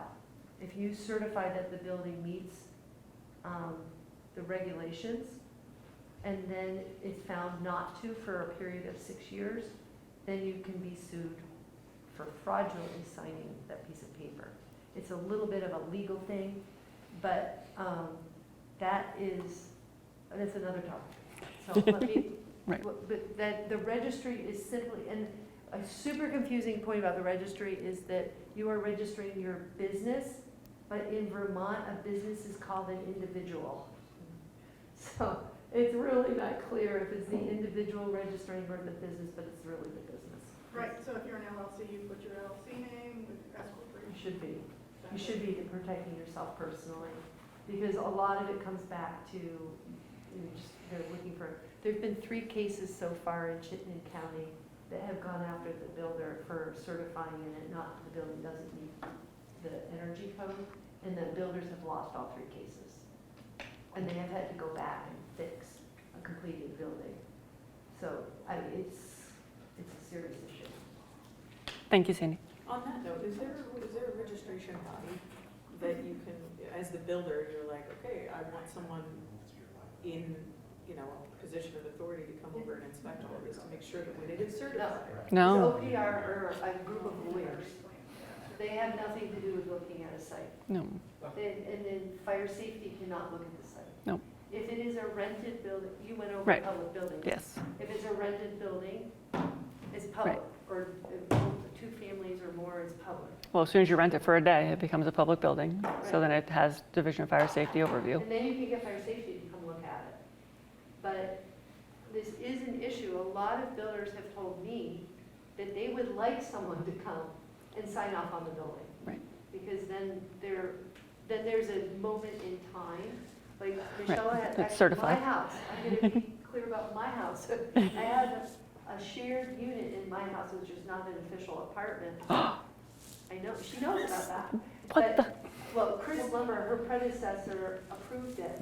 I forgot to get the certificate of occupancy. So my insurance is now gonna stop insuring me unless I go back and get the Close out her certificate of permit. occupancy.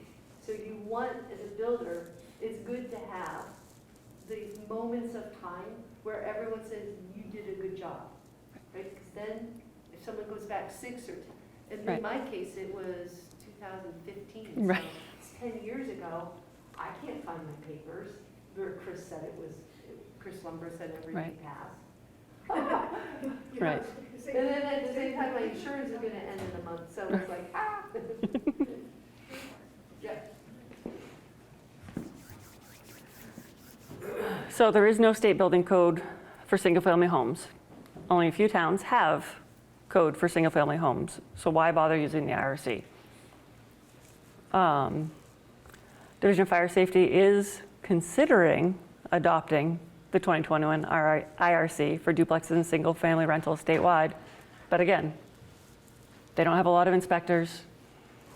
It's going to make their workload huge compared to what it is now. So there's a lot of hurdles to go across if they do end up adopting the IRC. Eventually, I hope they will. But right now, it's out there under consideration, but I don't know how viable it actually is.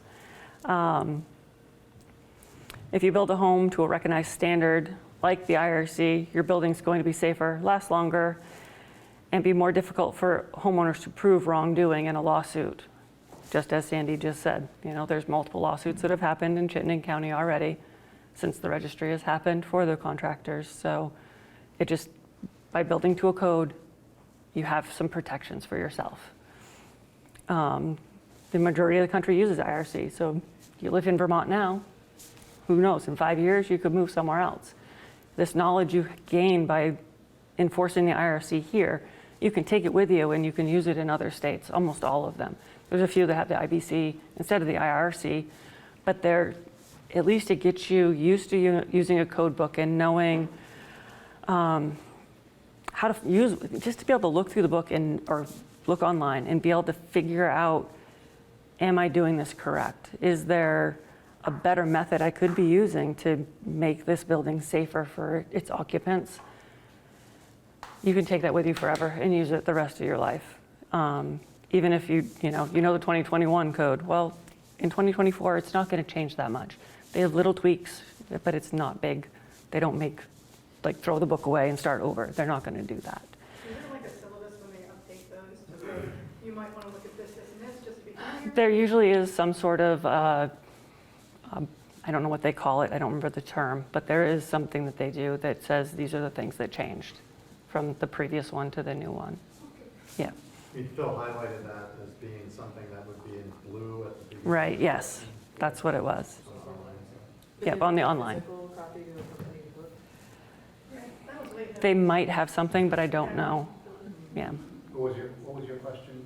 If they have a paper version of the update, I think, yes. Like, these are the things that changed. I think Department of Fire and Safety has a whole code change on their website.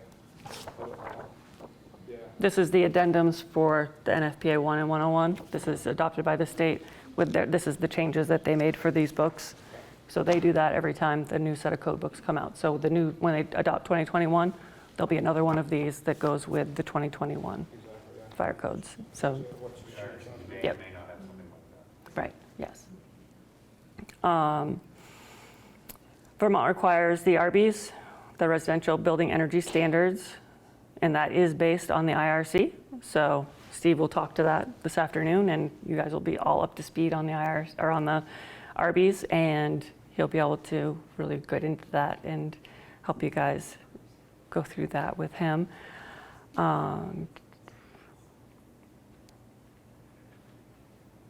The ICC, they're a great resource for when you are, you've got questions, you can't find the answer, you're online searching, you're in your book, flipping through, can't find it.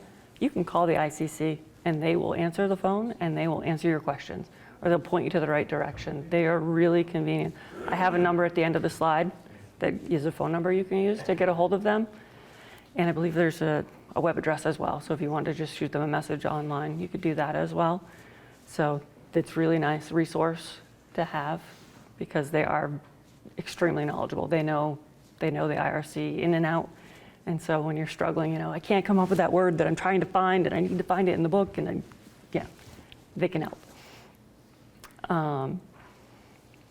If everyone builds to a same safe standard, it's easier to market for builders and for customers. So you're a developer that's coming in and building a housing development.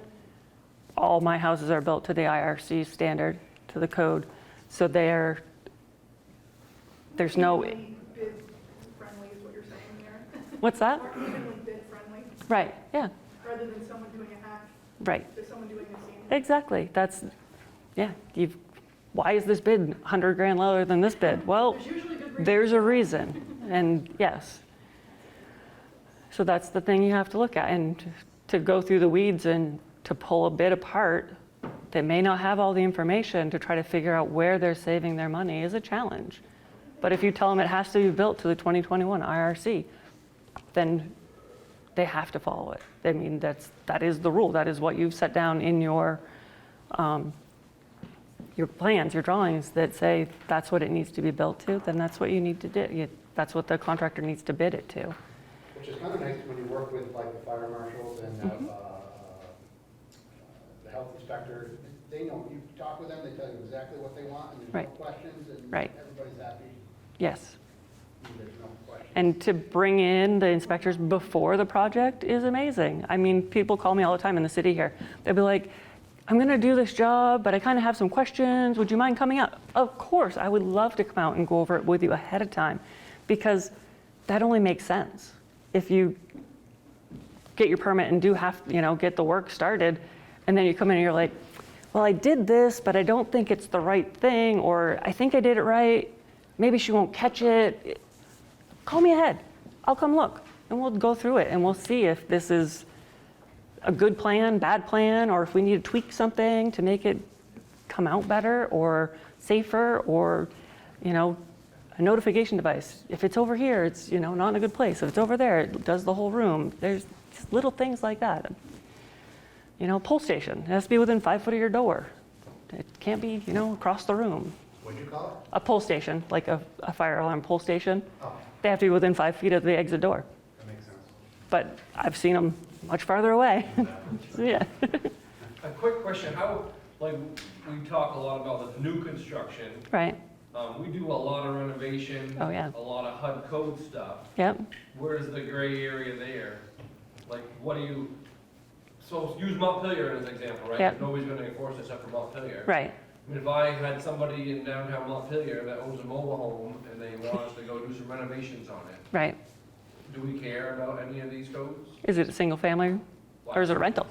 But it's a rental, right? It's a rental, then it has to follow fire and safety, life safety Right. code for a So single family. what's expected, I guess, like say, I don't know, I'm just pulling this out of my ass, they remodel their bedroom. Say it only has a smoke detector out in the main living area and that's it. There's none in the bedrooms. Right.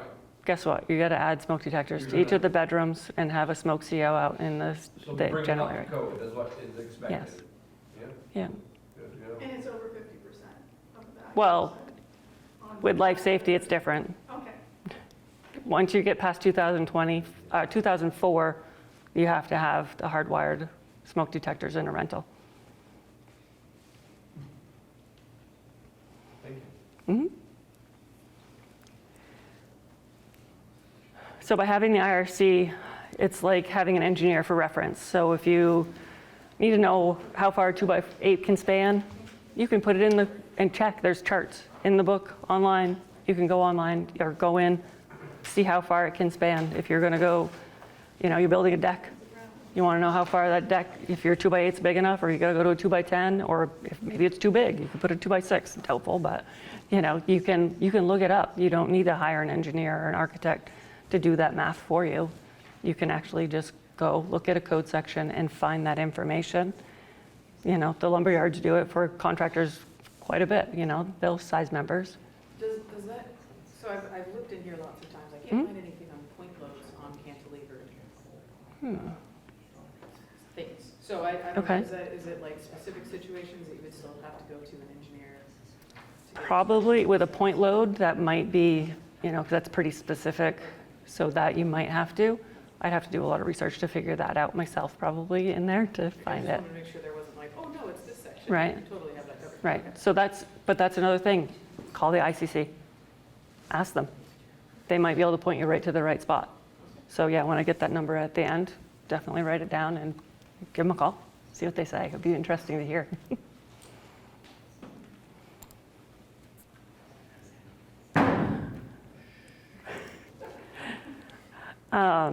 So yeah, there's multiple ways. Obviously, we know this now, that how to use the IRC.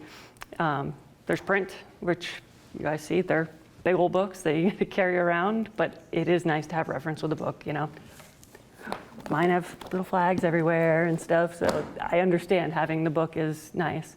But there are times where the computer is nice as well, because you can search quicker than you can with paper. And it's always up to date, because you buy that latest version and then you can see the older versions as well, depending on where you are and what the jurisdiction is has adopted for that area. So yeah, if you scan the little QR code that I have on there, you could be able to bring you right to the ICC webpage there. Keep going. The IRC, it is long. It has 44 chapters and it covers everything from, as you can see, planning, foundation, floors, walls, wall coverings, roof, chimney, energy efficiency. Steve, he'll pick up on that later. Mechanical, heating, exhausting, ducting, all those things, it calls it out. It tells you specifically what you need to do for each of those sections of your building. Combustion chimneys, boilers, piping. There's so many sections on plumbing and electrical. Like Sandy said, there's a whole book that's the second book is basically your plumbing and your electrical, because they are huge sections and there's a lot to learn. And then there's also addendums at the end, which I didn't even list those because there's a million of those as well, which give you kind of like a different way of looking at it. So that's kind of where we're at. You guys want to take a break? Potty break, snack break? I'm ready food-wise. Okay. You want to take you want to give them 5 minutes? 5, 15, yeah. You guys want to take a break? Oh, folks, I helped organize a fair in Plainfield 2 weekends ago for inexpensive homes, up to expensive homes, but everything having to do with new construction. And we're trying to locate people who are interested in doing prefab buildings like panels or entire buildings. And so this is a directory of what we found. If anyone knows of a company or is interested in being added to this, let me know, because we're gonna do a volume 2 at some point. But this was to help people find houses plus land down to the 50th percentile, like of median income. So people who are in the workforce or retired, who can't spend, market rates for a house and land. This is helping to solve that problem. And if you're interested, you're welcome. I had some extra brochures, so you're welcome to take them with you. Oh, definitely. Yeah. And I'm pretty happy we got down to 100,000 for mobile homes, but we got down to 20. There are yurts in here, 2 yurt companies in here, and houses on wheels. And I can go back to the house and get more new ones. The other thing is ICC, International Code Council, I put out some of their stuff there. We'll talk about that more later. So, What I was going to say, and this is really important, and I'll repeat it again for Cody and Dan, is that ICC is a national group similar to Build Safe Vermont. We are actually a chapter of ICC, and ICC is the entity that makes these codes, and they also conduct training, and they also have exams. So membership is $70 a year, and you do not have to have a membership to have access to these codes. You could continue renewing these perpetually if you want to. My membership as an individual is $70 a year, and I'm going to tell you, well, I don't want to sound like I'm selling this, but why I am a member and why I'm going through all this effort is they have a lot of services. So the number one thing is the hotline phone number. I use it a lot. So Dan, if you can't find what you want in the index and you start to swear or get frustrated, you call the hotline. If you remember, you can call the hotline. They're going to ask for your member number, and they will find it for you. Nice. And they are so amazing. They know, like, those people just must dream about code all the time. They can find anything. And for instance, I was building in South Bend, Indiana, and I had always grew up that the opening for a stairway has to be 36 inches wide, right? From sheetrock to sheetrock, right? In South Bend, Indiana, someone had changed it over time, so it had to be 36 inches wide from handrail to handrail. I had already framed the house. The house was framed by the time the inspector got there, and they're like, "Oh, you have to tear out this whole wall and the floor opening." I was like, "No!" And we found the problem that they had a different interpretation of the code. So all I did is I called the hotline and put them on the phone. And National told this guy that he was wrong, and I didn't have to reframe the house. For me, it was worth a lifetime of ICC membership because he helped me. The guy was just not going to listen to a woman architect, just not going to do it. So they are really helpful, and they also include a 20% discount, which is why for the 4 codes that I bought today, I bought them on my account because then we got another 20% off the cost. What other reasons there? You can, I think, did Phil talk about this? You can do something if you work in other states that you can get access to all the digital codes. And that would be like hell for me because I only care about Vermont, well actually New York too, but that I like paper. but that is a big benefit. Anyways, in the back, there's some sign up, like different promotional things that they have and explanations. And the one thing that's missing is the phone number, the hotline. That's fine. I have it on here. Okay. Yeah, we usually have Bill Nash here, who is our Right. representative, but he is on vacation this week, so he is not with us today. But he is our ICC, what is Rep. Bill? Rep. He's our rep for Northeast. Right, and he usually comes to these trainings, but unfortunately, like I said, he's on vacation this week, so he didn't get to join us. He was really sad about that, but he did give me his business card. And that would be really fun if you call him up after the class, take the card. You can always call him if you have any problem with any aspect of codes, ICC. And just tell him that, you know, you're really sorry he wasn't here, but Sandy said you could call him. I love that. But he really does take his job as a liaison seriously. Okay, can I say 2 more seconds, which is that my personal hope is that we can go in place in Vermont where builders are certified if they take a certain amount of testing or classroom work on the IRC, on a building code, just like architects. So the architects here today, including me, are getting credit for being here. And it turns into a certificate. So the idea is to create a voluntary certificate. It's been talked about for about 5 years now, but we still don't have it. But a voluntary certificate for people who take the time to get this knowledge. And there is an exam for this book, the IRC. And then it's a 4-hour exam.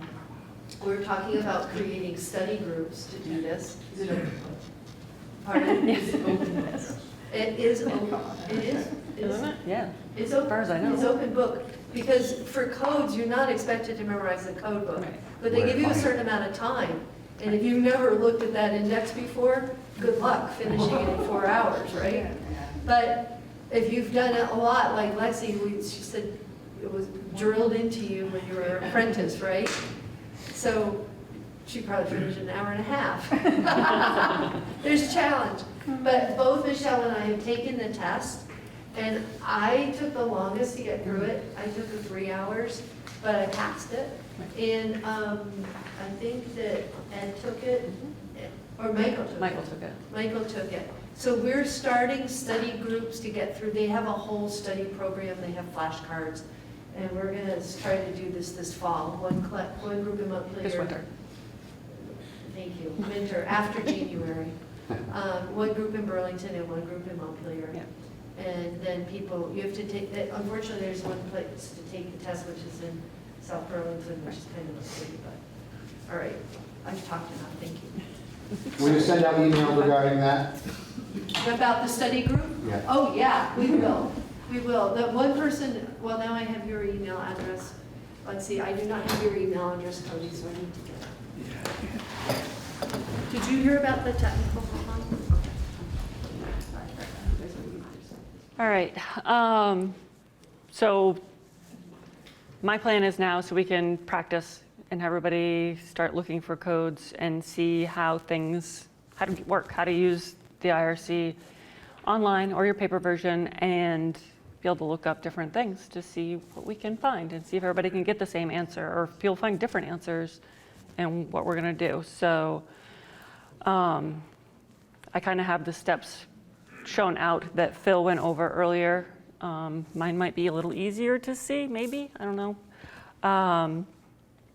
So when you're in the codes at iccsafe.org, you go to the iCodes, as I've shown, or here, and then over there it shows you the 2021 IRC.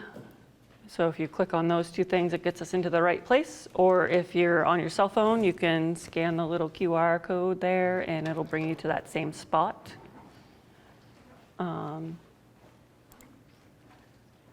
And so that will bring you to a page that looks like this one, and bookmark this page, and then you don't have to do all those steps to get in there again. And again, you can use the QR code that'll save that page for you. I wonder if that'll bring you to my page though. I didn't think about that, because it's a QR code that's, it might. What's I don't know if my QR code will, because I'm logged in when I did my QR code, Oh, so I don't know if it'll try to bring them to my page, like my subscription. well, No. No? Okay. I don't know. If you're on your mobile device, the screen's going to look more like this, which is a little bit different. Just so you, of course.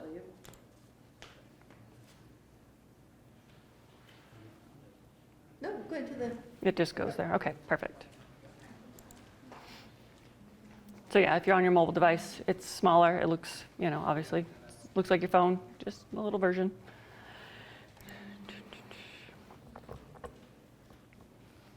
And then I didn't know we were going to have Phil this morning, so that's why I kind of did the steps of how to log in. So you guys are all in now-ish, I hope.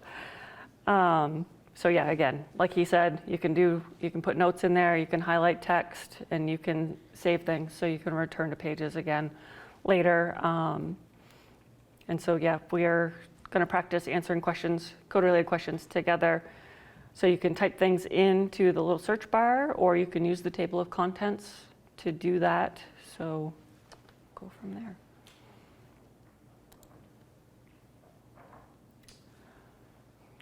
Question 1 that I came up with is, according to the 2021 IRC, what is the minimum ceiling height required in a habitable space?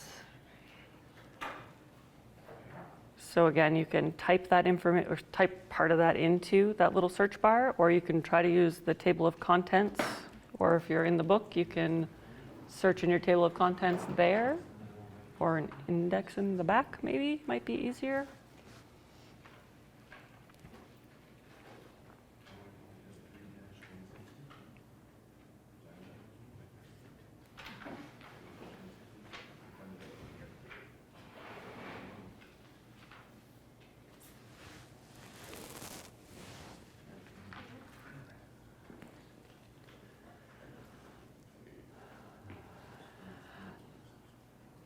How is that working for everybody? Is everybody kind of finding?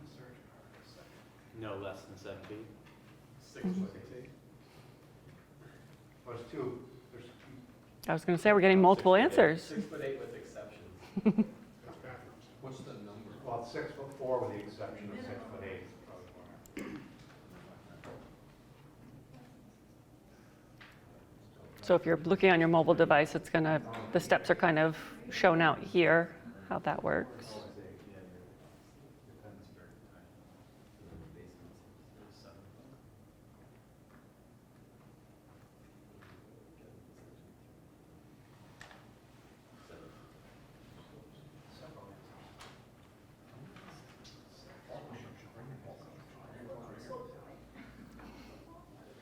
Mm-hmm.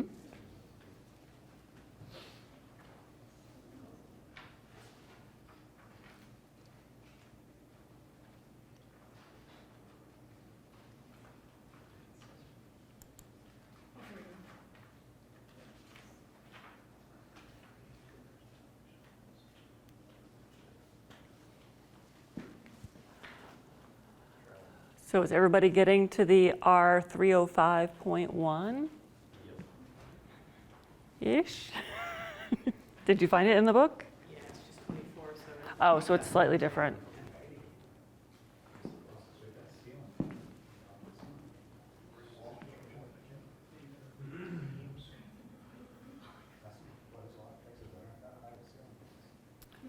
You guys finding it in paper back there? We're just learning all about walls. Okay.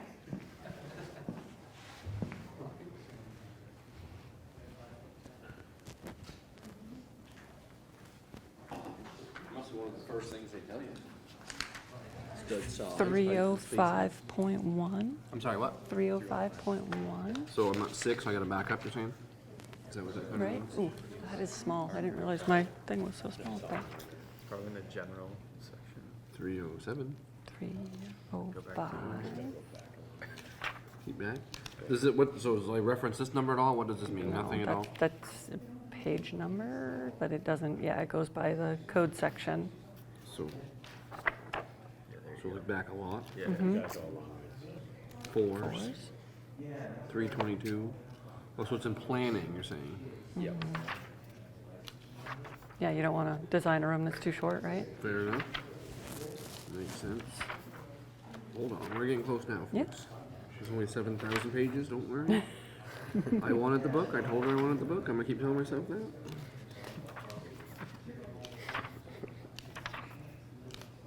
$2.14. Oh God, we're so close now, Nathan. Taste it. Yes. That in the bagel. 311. 310. Hold on now. Planning. So like half the questions I'm gonna have are gonna be in planning, I'm guessing. 308. If it's in pre-design or Right. Well, pre-build, you gotta yeah. figure it out before you do it. Hold on. 305.1. Right here, minimum height. That's pretty bold letter, huh? That's nice. Not less than 7 feet.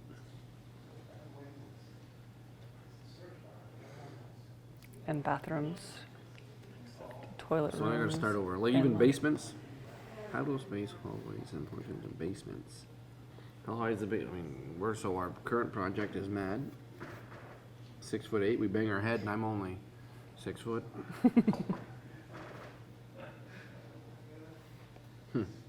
Why do you suppose a bathroom has a different regulation than everything else? Because you're not in there as long. I'm not sure. Right, not sure. Exceptions. Right. Right, you can have to drop the ceiling a little bit to put in a fan. Yes? Mm-hmm. I thought we had access to graphics. All these are locked out. Oh. It says subscribe to premium. Are we not premium? I thought we had premium. I guess we got premium single select. Yeah. So I mean, I've got all that. Right, why are the graphics locked out? I don't know. And It does show that on digital. right, code and premium. yeah, it shows that's what your subscription is, a Yeah. premium single. Yeah. I don't know why those are locked. And Sandy stepped out, didn't she, on us? And Steve's not here. I don't know. So when she gets back, we'll check with her and find out what's going on. So is everybody able to successfully find the 7 foot for most habitable rooms and 6'8" for small selection of rooms, bathrooms, things like that? Yes? I have one question. Anybody It not? was pretty easy to find through the search bar method. Right. Can we go over how you did it through the other method? Through the toolbar or the bar on the right or left, sorry. Yes. Let me see if I can get out of here and in there. Hang on. Anybody else have any problems with any of that? The shot of the previous slide back with your phone showed a pretty good example of how to get to it right there. Oh, right, there you go. Which I didn't realize those were going to be so small. Sorry. So yeah, it shows to go to chapter 3, which is in your planning section. And from planning, there is actually a section that calls out minimum height. So is there a benefit of using that way as opposed to just using the search bar, which seems way easier to make? If you know specific code numbers, I go that way. Right, if you. Codes I know, It would just get you more directly into that. Exactly. Right. That's how that would filter out. Yeah. But Right. No, like 350.1 away. So for me, the search Right. bar is going to be more. Right, your search bar is going to probably be what you use more often than using this, but I don't need it. it is As available. long as anything search bar method I'm good. Right, Okay. yeah. As long as you can navigate one way or the other. Cool. Or if you're going to be doing looking at a foundation, well, go to the foundation section and you can find what you're looking for possibly there. It might be called You out. just have more information to filter through, like. Right, Yeah. yes, Half the time you get distracted when you're reading other sections. right, yes. Right, and that's the thing. It can spur you into looking at other things because, you might be looking at rebar spacing in your footing. Oh, wait, yeah, I need to know rebar spacing in my, the wall too, because to be able to call those things out. So the context is nice, I think, when you're looking through the index. Mm-hmm. Right, because it tells you, like I said, other things to look at. They're not just looking at this specific thing that you searched. It opens it up to a little bigger.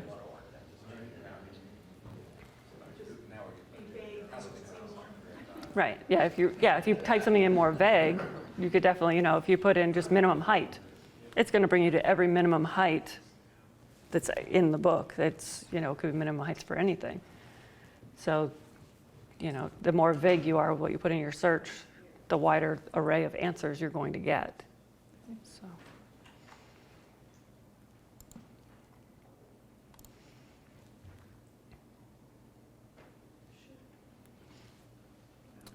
Question 2. What is the maximum height for a stair riser? So if you have the subscription, you can use the search bar. If you don't have a subscription, you can't. The search bar isn't accessible, but you guys all have it, so you should be able to search. See, I made a note, but I forgot about that one. Yes. So it's one of the ways to try to get you to subscribe. Yes, Google would probably help you. Google would get you into the ICC code, is that what you're saying? I think so. Yeah. Maybe even ChatGPT. Sure, Right. sure, ChatGPT. Don't use ChatGPT. No. It can bring up a lot of misinformation. It puts them all together and then it misinterprets them. Oh, Definitely don't use ChatGPT. okay. Right. Really, Google would be better. Because it's a Boolean search. So it's just going to search based on what it sees or just like but, ChatGPT is using Reddit also. Right. That's more information than I even know. Right. That it's not reliable, is that what you're saying? No, no. Okay,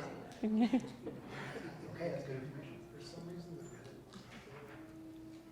people are hilarious. Like, I expect a lot of trolls, but it's just, Right. The comments you get are usually pretty funny, or can be funny on there. I don't know how Reddit, does that.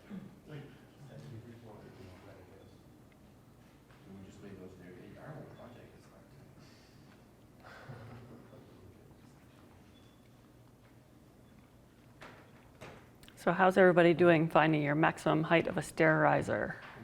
7 3/4? Not to exceed 3/8 difference. Over the run. Yes. Doesn't matter if it's a one flight or if it's a 7-story building. They can't be within more than a 3/8 change between all of them.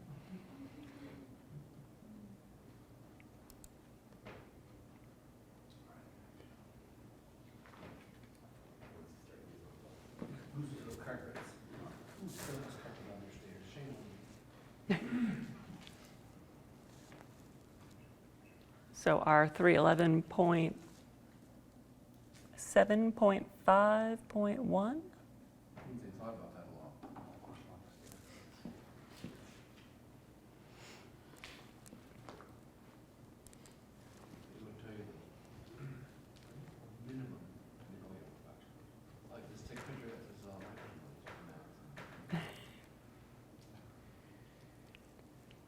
You need some sticky tabs back there to put on the pages. No, that's like the old grading school days. That is so perfect. Highlighter? Fold the page over. Right? I might have a highlighter in my bag if you'd like to borrow one. Did you find it in the 2024? Oh, how cute is that, huh? That way, yeah, they're updated.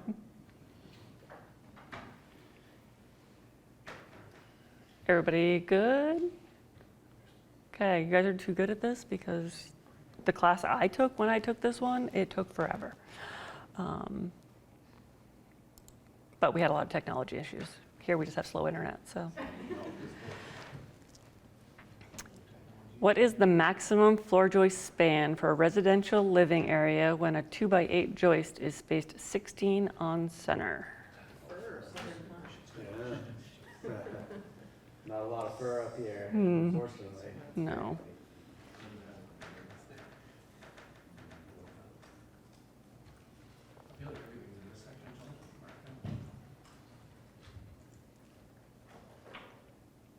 You guys are sharing the 2 books, correct? Of the. He borrowed her own. Oh, okay. Her book there. We're not that crazy. We're not looking at I was going to, well, the second book is more electrical and mechanical and plumbing, so. Hers is all in one. That's nicer anyway, so. Yeah, the other way was Too much service. I agree.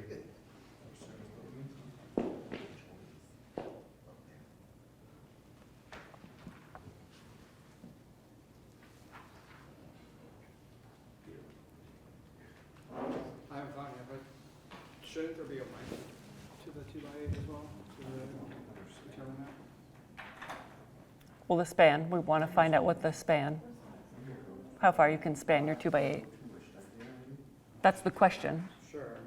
But what What's the maximum floor joist span for a residential living area when using a 2x8? So that is our question. Right, somewhere right here.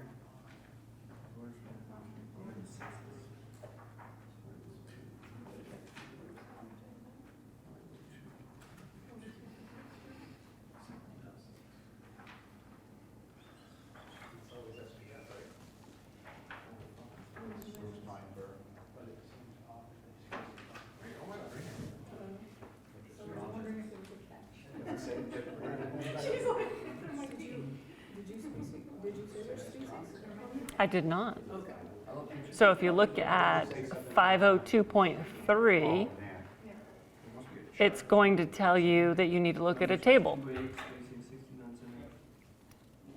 So that's where at the table you're going to go, it's going to reference the R502.3.1 parentheses 1 and parentheses 2, and that will give you the grades and species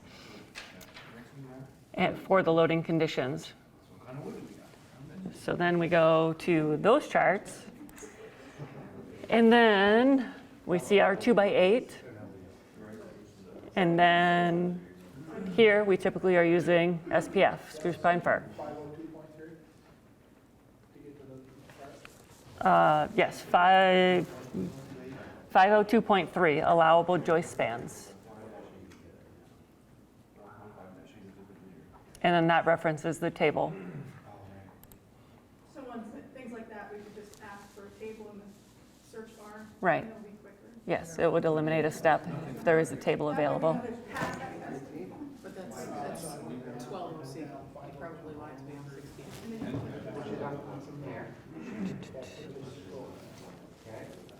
Wasn't the question 16 on? It was 16 on center. Where is, oh, sorry, I highlighted the wrong one. It was a test. It was. You guys passed, good job. I am not perfect.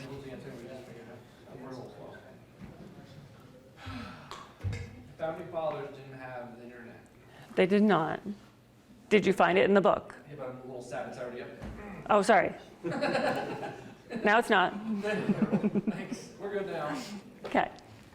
So yeah, so it will bring you to the joist span vocabulary part of it, or whatever the word part of it, but then it's going to reference that table. So that's where you're going to go, and that's where you have to pick your species, your dead loads, the lengths, which I obviously highlighted the wrong one, sorry about that. So then you can get your max length. So what is our max?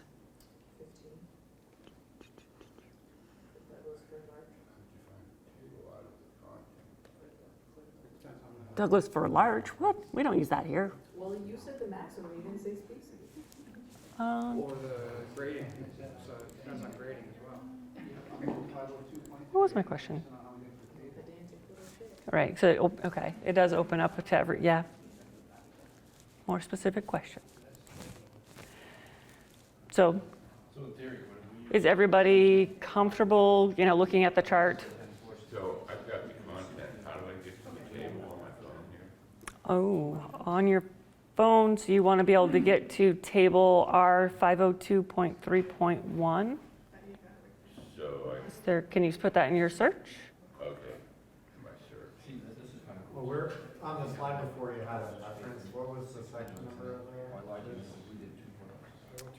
502.3.1, parentheses 1 or parentheses 2.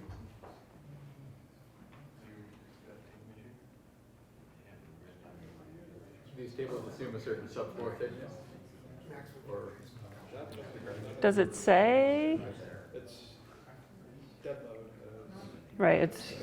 Right, so that's all, yeah, it's all part of your dead load, which is predetermined. It's in the book, bud. Can you, I can get to 502.3, but I don't know how to get to the table. there's hyperlinks, right? Right, it Which shouldn't- says the next, I don't know what I can do. It's The underline. An underline. The Greek. In the text, and if you click that, it'll come down. That's what I clicked on. That's what I thought you clicked on. That right there? Yeah, that should bring you to that section, right? How would anybody, but I'm already at 502.3. I'm confused. But then if I want to find it, because you're referencing the table to look Right. at. Yep, And then how would I know to, because then the table is R502.31, Right. right? yep, How do I get to that? Because I can't click it right, you think it here. would be a hyperlink there. Keep scrolling down. Did you click on that one right there? That's where he already is. Double click. I think you only single click. This one? Yeah, click on it, see? 'Cause that might actually bring you to the actual, because this is just a snippet, because that's like, it's like your Google search, but it's in ICC, is what you were at. So this actually brings you to that section where you can scroll the entire section, and so it'll show the code, and then it'll bring you to your charts at the bottom, or actually, you can, the table right there. So you can hyperlink it there. Okay, I'm getting it. Thank Okay, yeah, no problem. Okay. So there's your chart. Okay, Then you can pick your species. and it all changes. Okay, thank you very much. Yeah, no problem.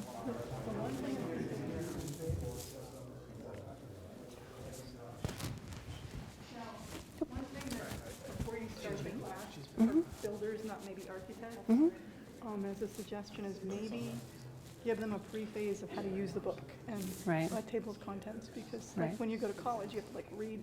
Right, yep. And most people might not know. Right, And we didn't Yep. have access to it before, and I think it would have been easier on you right, and us to like understand how Right. to use it. okay, Just, right, I don't know if people will read it, but make a suggestion before Right. they come to class if they do. yes, for sure. I don't know if it has that part, because I haven't looked, I but, don't think so, but, oh, right, yeah, I'm not sure. okay, probably you didn't have to think about that. No, Just simple people. right, okay, thank you.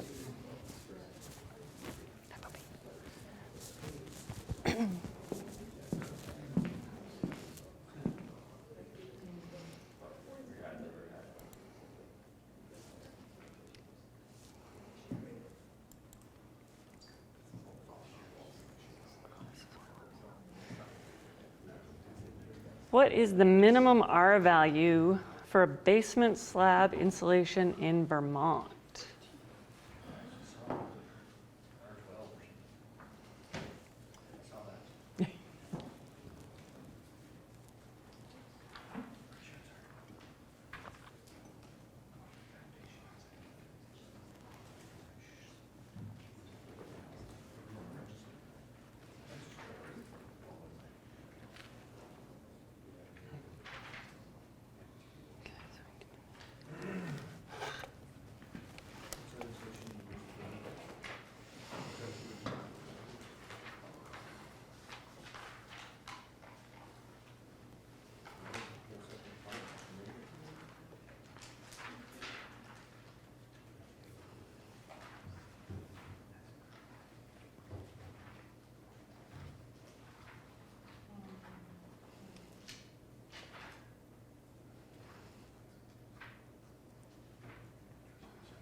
Is everybody having luck finding the minimum R value?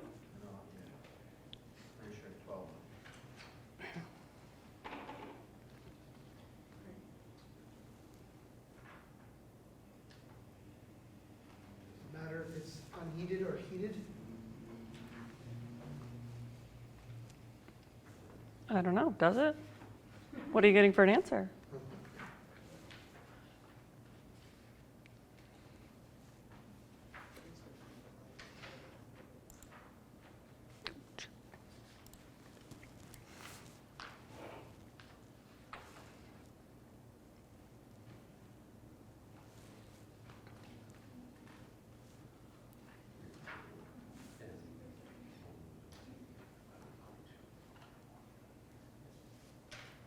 R5, tire sub, R3.5 on the edge.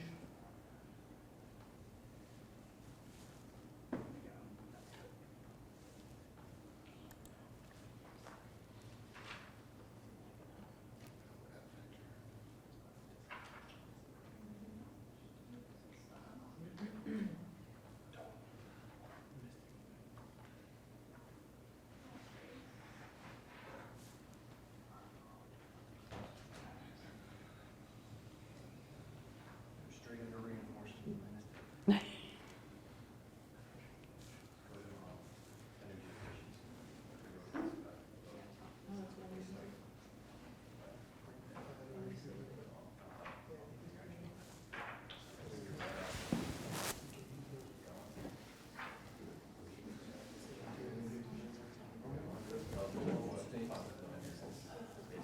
Do you guys know what climate zone we're in? 6A. This only gives you 6. It only gives you 6. Right?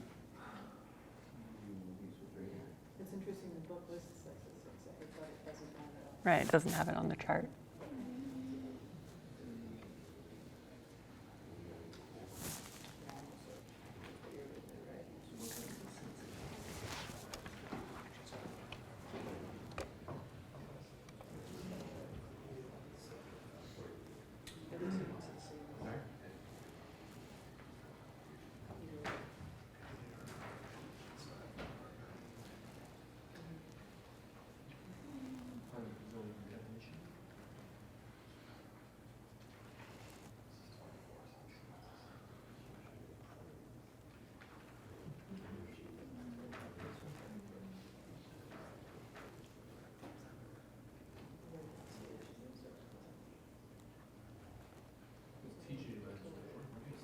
Your question said basement.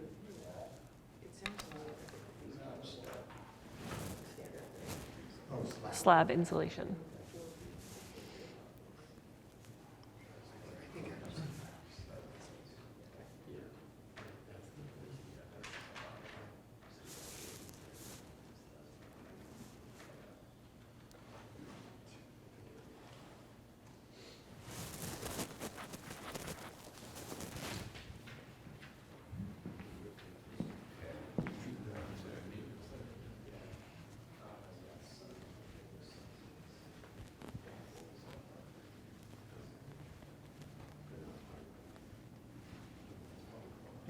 Hello. How's it going? I'm going to come up way short. For time? Time-wise, yeah. Okay. Well, I can jump in whenever. Okay. Yeah, I've only got one more practice question. I was going to open it up to the group for them to have any questions that they haven't been trying to find and can't find. Okay. And then I'm done. I'm like, fuck. Because we log everybody. I thought I was going to have to teach everybody to log in and stuff, but I'm getting the ICC guy this morning to do it. So I was like, Okay. Well, that's So, fine. right. You can fill the time. Right. Yeah. You always have What a lot. time are we planning at lunch? I think it's noon, but I'm not sure. I don't know. Sandy left. I'm like, what the hell, Sandy? I'll see if she's getting lunch. If Yeah, she's that's not. my guess. Yeah. Is there anything I can help and step in on for what you're doing right now? Well, we're doing one on insulation right now, but no, it's okay. What's up? I'm just doing a question on insulation right now, so yeah. Okay. That's fine. Yeah. But I've got notes and stuff for Michael, so I can, when I send this to him, I'll be like, okay, we need to tweak this, do this, and if the ICC guy's gonna come in the morning or do the thing in the morning, then we're gonna have to change our content and make it longer. Yeah. So. Yeah, okay. Was there any questions that people were asking about that we should go into in more detail, or? It didn't seem like it, not yet, so, but like I said, a couple questions I'll be opening up to them, so hopefully they'll come up with some questions. Okay. Well, I'll be attentive here. Okay, perfect. Thanks, Steve. Did you guys find the chart? 6.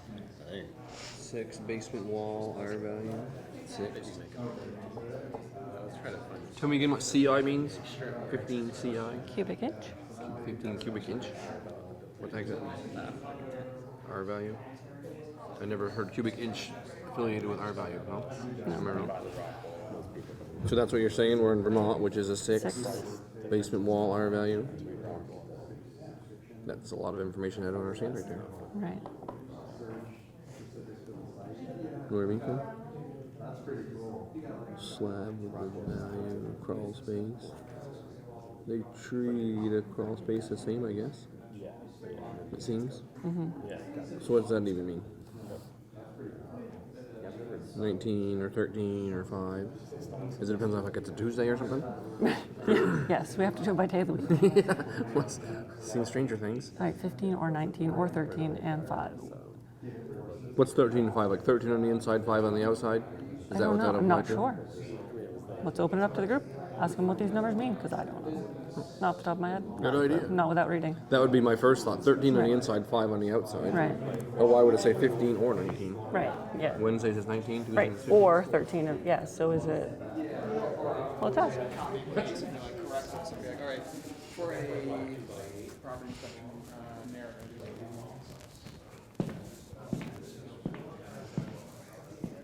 So did everybody find the chart? So,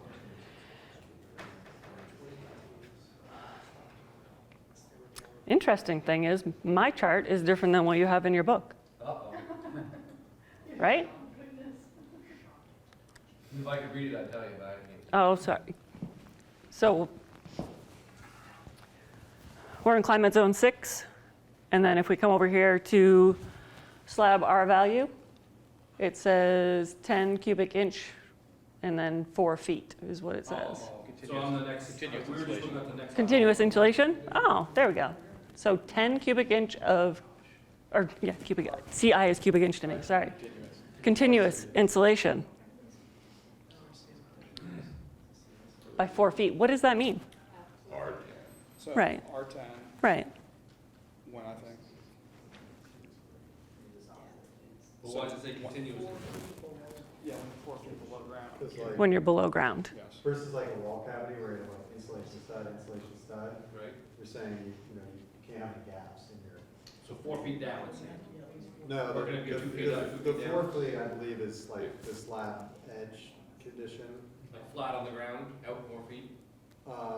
That's my understanding. I interpreted it. That's like a- Continuous. like on trailers.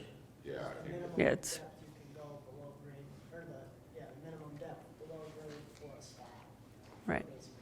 That's what well, I think because there's. it's depth, it's not. Right, because it's continuous. You want. Also, it doesn't need to set on the That's footing, how you're saying. deep the slab, that's how deep the insulation has to be below grade, is my understanding. I think it's, Because, I mean, that's pretty standard across. if it's a basement, it's more than 4 feet below grade. Right, typically, yes. It's over 8. Right. But it's got to be continuous across the Can we go whole, back to the whole next slab. one over about the basement wall R value? Does that say what mine says? Yes, 15 or 19? Yes. Or 3? or 3 and 5, yes. So that's your wall. So I mean, if you showed up to look at my basement, I got a 15, you don't care. I got a 19, you don't care. It says 15, 19, or 13 and 5, so, We assume 13 and 5 Right. is like 13 on the inside, 5 on the outside of a concrete wall. do you know the answer to that, Steve? CI, which means continuous. What's the question again? 19 would be your stud inside if you did Um, Wall R value of a basement wall. So it's giving us 15 or 19 or 13 and 5. Continuous insulation, like R Yeah. feeling outside. So, when you see in the code language these different options, that means that there's We've lost the multiple group. ways to get to the outcome. And so, what we're seeing here is that 15 CI means that R15 continuous insulation. Continuous layer of insulation across the member of the building. In or out. Or 19, or R13 plus 5, which So you get means 2 that layers. you've got a cavity plus continuous insulation. And we'll talk about what this means a little bit in more detail with what it means to the Vermont code. because Vermont has its own version of these insulation requirements. But that's how that shows up in the code. CI means continuous insulation, and then when you have a plus CI, that means there's a cavity and a continuous insulation component to that part of the building. Is continuous insulation like tongue and groove foam board? What is continuous insulation exactly? We'll talk about that in the context today, because there's a variety of ways to define it. But I mean, in this context, really what it means is that the most basic way I can describe it, and especially for a foundation wall, is that you have R5 of foam board against the foundation, and then you framed a 2x4 wall in front of that. That has R13 in the cavity of those studs. On top of that R5 of continuous board insulation that's against the Which foundation. is tongue and groove board usually, right? It's slightly tongue and groove. Tongue and groove, Right, they have that butt little- joints yeah. that really define it. You have to tape those seams and things like that for it to be continuous? You're reading ahead, we'll talk about it. But yeah, you know, same idea. It's continuous layer of insulation behind what the cavity would then build to it. Can you clarify what depth means? What? Depth. 4 feet, is that? This, Can you clarify what the depth part of the slab and it says value and R value and depth. Yeah, so we'll talk about this again in more detail with our content for the energy code this afternoon. But 4 feet means that your typical slab on grade, you have a slab edge exposure, and then you have an underslab exposure to ambient temperatures or to grade or to whatever the outside conditions may be. So the combination thereof is you typically have a 4-inch slab most of the time for residential construction, non-load bearing. So you have at least 4 inches of slab edge that needs to be protected. And then whatever thickness of insulation board underneath the slab would typically be inclined to be connected with that. And then, so basically you have this 4-foot definition of at edge and under, right? So you need at least that 4 inches of slab edge protected, and then typically 3 to 4 or however many inches of insulation would make the underslab insulation equivalent, because we have different values than what's identified here in the IRC and the Vermont Energy Code. So it's that equivalent, totally, right? Vertical and horizontal around that full perimeter that needs to meet that value. And the 4 feet in this table, highlighted in the red box, means 4 feet horizontally and from the edge. Plus, you're taking into account the vertical aspect of that then too. So if you've got roughly 8 inches, 4 inches of slab thickness that's protected, and then another 4 inches below that, then that means that you need 38 inches of, 40 inches of under slab or horizontal Right, to make your 48. to make up that. Yeah. Thank you, Steve. Sure. Yeah, we're gonna go over that more later, right? Yes. Yes, that's, that is Steve's. Yes. So is that saying that's all you need, so then after you meet that 4 feet, nothing's required in the middle? I'm not going to tell you that. I know. So this is what Michelle's been sharing with you is how the IRC works, right? The IRC is the overarching umbrella for building standards, for the practices and standards of construction for residential single-family buildings, 1 to 2 unit buildings, right? Anything beyond that is considered rental or is considered public building that comes under the jurisdiction of DFS. So IRC is the umbrella code. The energy code aspects that live under this code can be modified, they can be adopted in whole. Vermont has chosen, as of 20 plus years ago, to have its own version of the energy code requirements that would live under the umbrella of the IRC. And that's what we're going to talk about for the rest of the day here at lunchtime moving forward, is what specifically Vermont requires for energy code provisions, because that is the applicable code standard for single-family construction in Vermont. So you are legally bound to meet the requirements of the Vermont version of the energy code. It's complex. That's why I think Sandy was talking about it earlier on, about this pathway of potentially just adopting the IRC, which pulls it all under one single code.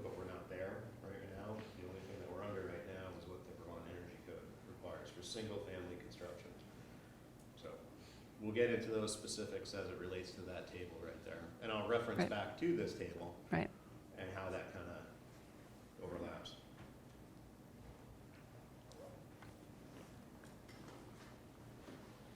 Thanks, Steve.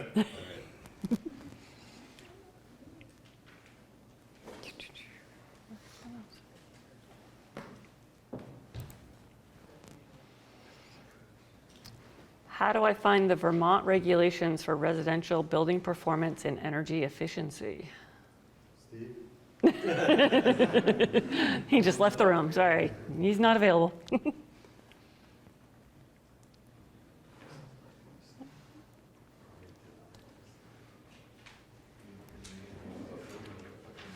What do you think? How are we going to find?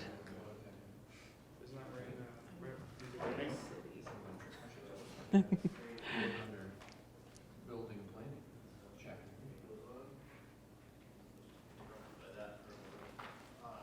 So I just wanted to touch base with you specifically about scope administration.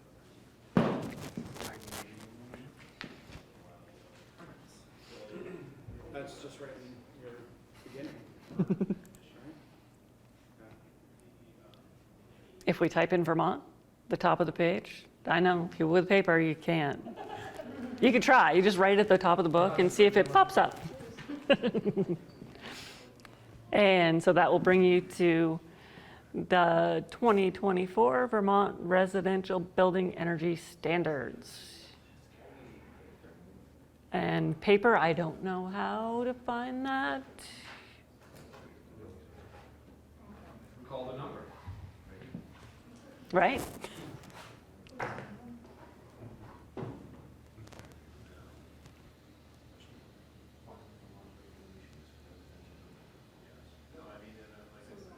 And so when you do go to that link, it will bring you to Steve's land. So that's kind of where that is.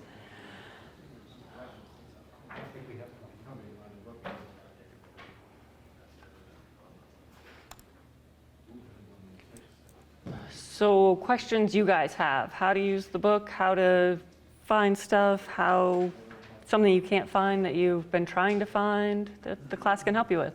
What can we do?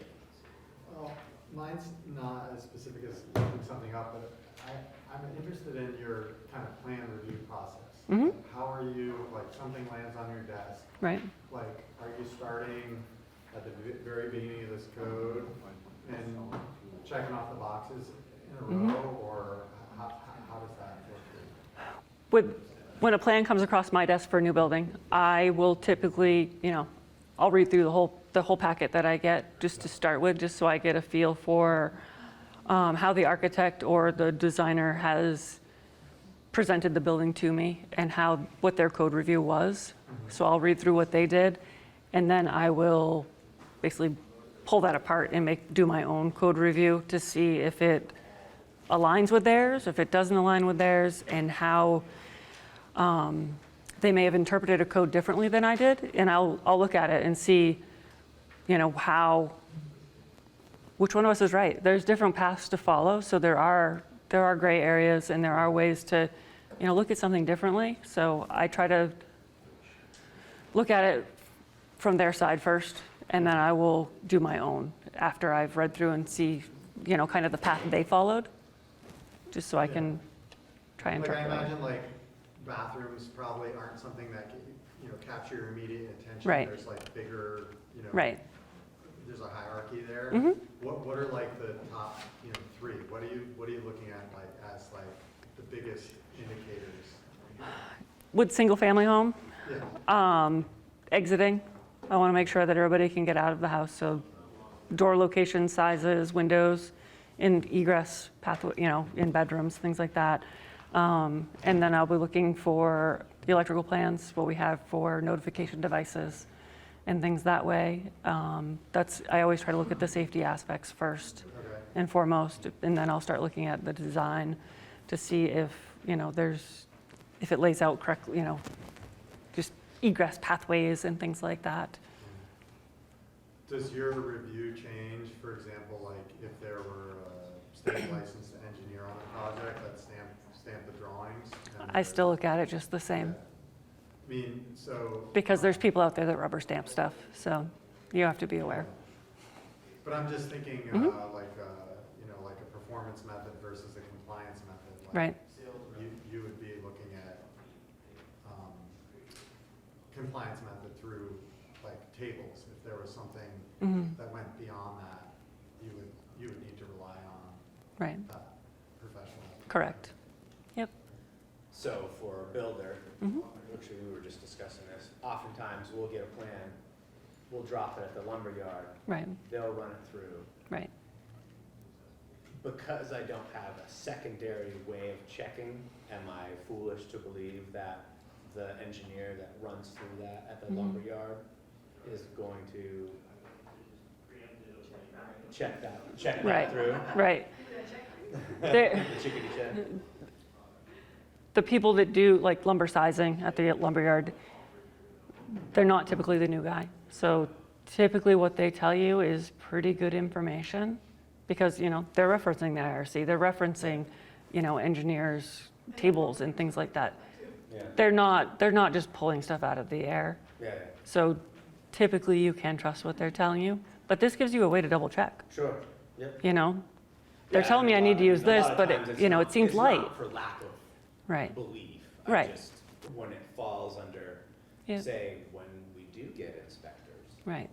and they say, you know, the lumberyard says, Mhm. yes, we're all right, and the architect and engineer has said, Right. yes, all right.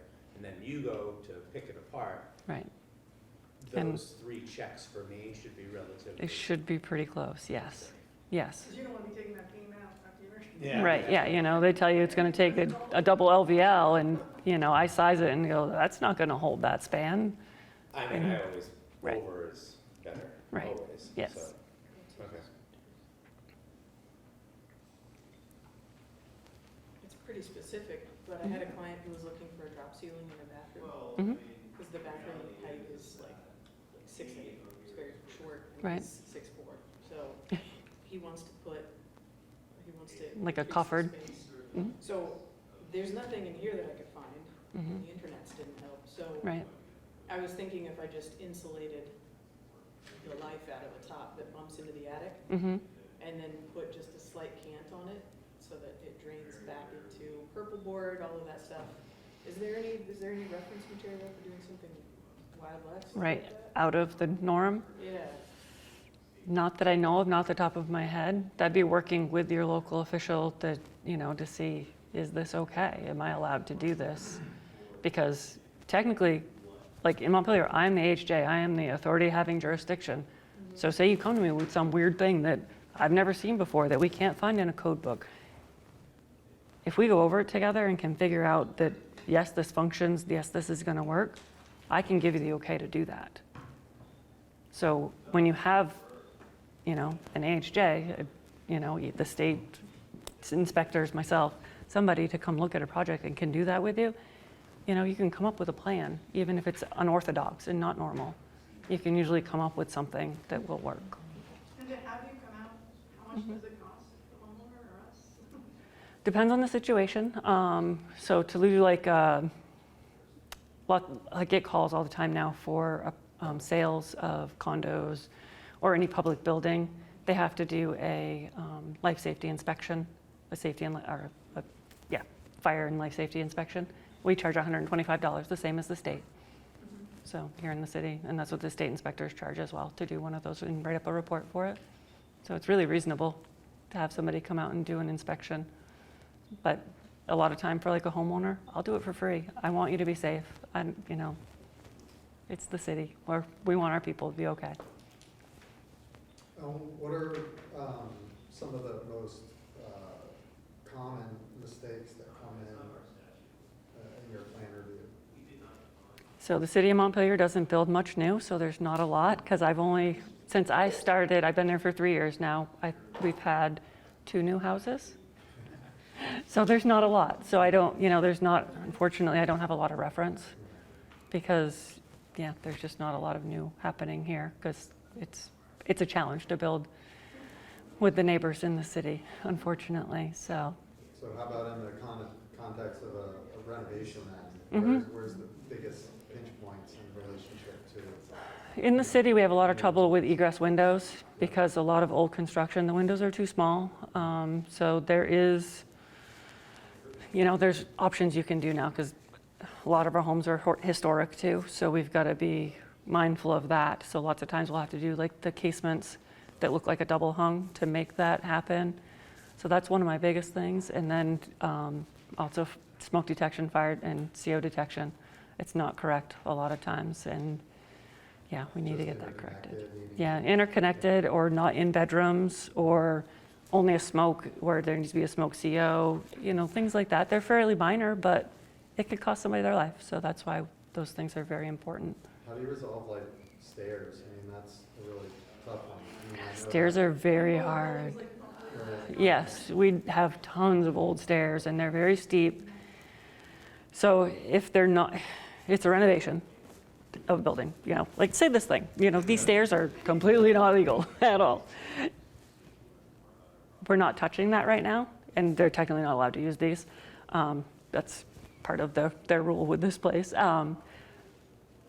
If we're not touching it, we're not touching that section of the building, we'll let it lie and stay as existing. As soon as you start renovating the stairway, then you've got to change it and bring it up to code. That's how we handle it here in the city. Even if we're not touching something, I typically will make people add a graspable handrail the length of the stair on one side or the other. Because, these like historic banister and stuff, obviously I'm not going to make you do something on that side, but I would want them to put something on the wall side that is continuous and graspable the whole way, just to make it so that it's safer for people because especially the stair is so steep and small, it's very difficult to go up and down it. And to have that would be very helpful. Even a historical building, Mhm. you make a change. I won't make them change it. We'll make the historic part we try to keep unless there's a major renovation. If there's major renovation, then things are going to change and they have to work with the Historical Society typically to figure out a method, usually to raise them up because usually they're too short. You'll have a guardrail that's this tall and it's like, that's useless. And so there's different methods and things that they've used that would basically raises that whole thing up and makes like a solid wall at the bottom or plexiglass panels. There's lots of different things that I've seen done to try to make, those stairways safer for people to get up and down. But, the new code does require a graspable handrail on both sides. But I, as typical with an old home, I will allow it to be on one side only because when you start putting it on both sides, the stairways are already narrow. So I will, as the AHJ, allow you to have it on one side as long as it is continuous and graspable the entire length. So what would your solution be for this? We're never using these stairs. Yeah, that's the solution. Yes. Yeah, unfortunately, it's just not, it's not for public use. So They're, stairways are supposed to have two handrails, is that what I hear? yeah, with new construction, you're required a handrail on both sides. Graspable. Graspable handrail on both sides. Now, a lot of new moderns have been doing inset into the wall. Mm-hmm. What, into the weeds of, if it is graspable, is there a maximum minimum? There is. And that's easily found based off of center? I believe it's an offset off of the wall, so I don't know if that's actually, for residential it might be slightly different, but for commercial, it's definitely not allowed to be recessed. Because of just trying to get your hand into something like that, that just makes for a bad situation in a commercial building.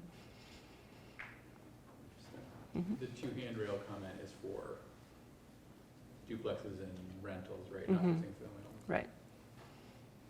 But should be?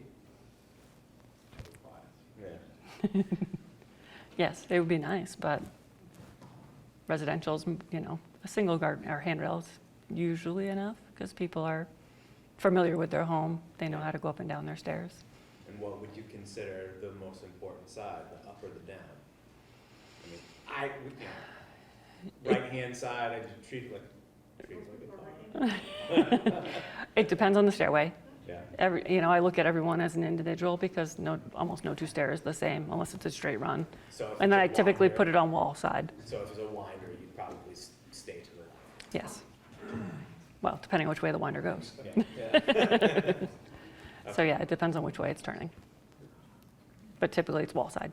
I have a minor question. I think there's a minimum of 6-inch gap from bottom siding to grade on an exterior. But now we have so many different non-wood siding types. Right. Is there any slack in there to have a smaller gap between grade and bottom siding if you're using? I don't know an answer to that off the top of my head. Okay. Do I? Right? Keep looking. How are we gonna balance the cost of all of this with what people Right. can afford to actually live in the state, and Right. not just people coming in and buying up our state? Yeah. Yeah. That's an excellent question. I Because mean, those are the only people that are gonna be able to afford this if we keep this on right. this direction. Yep, that's, affordability is a challenge and everything is skyrocketing. I've had people come And in. then you can't have workers because they Right. can't, who's gonna do all the work? Right. And that's why, yeah, there's a lot of immigrant workers coming in and doing the work that local people aren't doing anymore, unfortunately. We're losing our craftsmen in the state because they can't afford to live here. That's a challenge for all of us. Well, the immigrants come in here, but are they taking the risk like the business owner? Are they taking the risk like the business owner? That's the problem. If they come Right. in, they're gonna have to take the risk too. Who's gonna Right. pay for the risk? Right. Yeah. I mean, a lot of these codes that people go back to, like, these codes are so much stricter, they've been the codes for so long as well. Right. It's just no one's ever enforced them on anyone.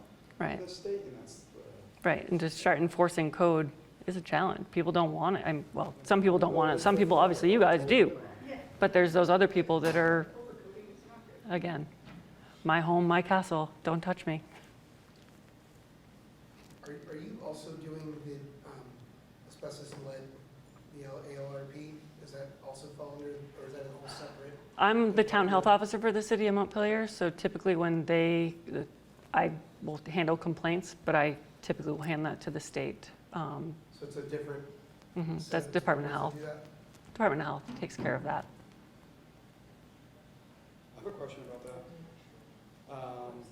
Vermiculite in particular.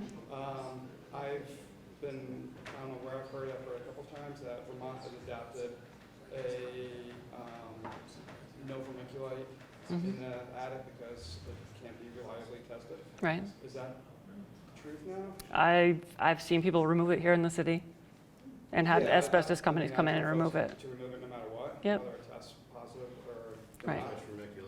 Right, yeah, yes. Right, but, I mean, there's other asbestos concerns where if it's encapsulated or. Right. I mean, I've dealt with some asbestos contractors who are saying that you can just seal off the attic and it's not. Yeah, I would talk to the Department of Health on that because, yeah, So they're the ones that would tell us. Like an instance where there is present, and the installation contractor says, I'm just gonna suck it up into our retrievement. Well, I think No, the it has to be philosophy is if you don't know specific that it companies. is. The philosophy is if you don't know that it is. Right, I mean, any of that. When it comes to that stuff, if you don't know that it's lead or it's asbestos, that's the way you have to look at it. If you don't know that Those are it's- EPA regulations Right. that adhere to vermiculite. And they're very clear about vermiculite remediation. You cannot disturb more than 6 square feet of vermiculite in any sort of renovation or remediation project. Right. If you are not a licensed EPA mitigation contractor. And so what it requires is if you have an attic space, let's call it just that has vermiculite in it, and you want to be rewiring the house, and there's a bunch of knob and tube wiring in that attic space, none of that work can be done by the electrician until the vermiculite has been remediated. Yeah. And a remediation plan needs to be developed by an EPA-approved remediation contractor, consultant, that defines how they're going to either remove or encapsulate the vermiculite so it can't be disturbed, either to do the work or to do the work around it. And the actual removal and remediation of the material doesn't necessarily need to be done by an EPA-certified contractor, but it needs to be done under the supervision of and to the details of the plan by an EPA-certified. Catamount environmental. Exactly. They're probably the biggest player in that space in Vermont as far as if you run into vermiculite, they can come up with an approved plan for disposal. And technically, there's only one waste disposal facility in the northeastern half of the US that can receive vermiculite. Yeah. So you can't just bring it to your local. Sandwich by sandwich, just sprinkle it on and eat it. And then Right. There's another way of getting rid of it. Yeah. Encourage squirrels when you're at it. So, snack, but I was, you have to bag it in a certain way, and you Yeah. have to, dispose of it in a certain way, so. I was surprised, I just did my supervisor and firm license, and there was zero mention of asbestos in any of the tests or any of it. Is that because Which it's all license? listed? What kind of license? Which license? I guess it's for the asbestos and lead, ALRP. Okay. Like I didn't, there was not one test question about asbestos, it was all lead. Oh, yeah, Weird. there's the lead requirements are their own separate thing. Right. But I was, Possible. there was not, it was just like asbestos was in the name, but not in any of the. Not in any of the material. That's weird. Is that, because it's a separate thing? Is there a different thing? Yeah. EPA lead safety standards are a different thing. Mm-hmm. Should it be treated the same way? Like, can you assume it's, if you see it, you assume it is, There are, you yeah. can work with it the same way you EPA can. lead requirements are similar as far as like if you're disturbing more than 6 square feet of material that is suspected to have lead paint, which would be anything from 1978, I think, prior Yep. And now it's to like, that. it's like a half a foot, it's like 6 inches. Yeah, it's a much smaller section. It's less than a foot. Testing of the material to determine if it contains lead or not, but kind of it's meant to be like you assume that there's lead paint present. It's too much to have it tested. I mean, it's not too much, but it's quite a. Well, it's Yeah. the same thing that goes with vermiculite, all right? So if you have an open, full attic, if this is all filled with vermiculite up here, and you took 10 test samples from different spots in that attic and sent it to a lab to have them test it for vermiculite, and then the lab comes back and says, no, we didn't find any evidence of it in these samples, the EPA says, well, yeah, but what about over there? Or what Yeah. about over there? Right. Well, and I can't do it, right? Like, just because you took dozens I of can't samples. take lead, I gotta have someone come in. So I gotta have the inspector. EPA lead certification gives you the ability then to proactively work on buildings that contain lead paint, so long as you're conducting the work within the guidelines of how the EPA defines containment. Right. So those are pretty rigorous if you were to follow them by the T, for what you need to do to contain the areas where you would be disturbing the lead paint. Yeah. So that exists as well too, like what Michelle's been kind of mentioning Right. here. There's these things that exist that are like regulations and requirements, but Michelle's not going to be enforcing that. There's not another entity that would be enforcing that other than Right. EPA Right. or local Right. health. Right. People will call me and be like, "Can you come test my house for lead?" I don't have that ability. There's professionals out there that you have to hire, unfortunately, to come do that, or asbestos, or any of those type of things. Unfortunately, I'm not authorized to do that. I'm not trained to do that. So you guys are But not. if you have a community where there's like a local, like a health and safety official in town, like that may be under their jurisdiction. You may get a visit by someone. Like if you're outside of a house stripping, scraping paint off a 120-year-old house or 100-year-old house, that would, and you don't have any protections up, the Right. I get calls for that because I am the town health officer. So the Department of Health will contact me and be like, "We just got a call that some house at this address is doing paint work." Right. They'll have me go take pictures of what's happening, and I send it to them, and then they take it from there. So that's all they use me for. You don't work with the Vermont, the Department of Health?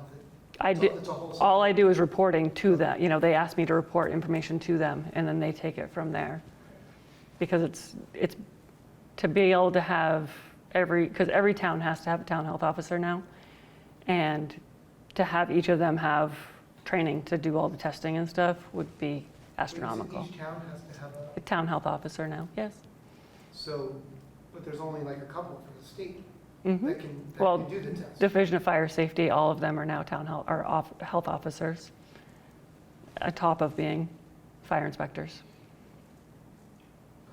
A lot of the Yeah. stuff comes down to Because common they sense, make- right? Mm-hmm. Like, don't be an idiot. Like, if you're stripping the whole house and painting the whole house, show that you're trying to do what you can to protect the site Right. and the occupants and your workers. Yeah.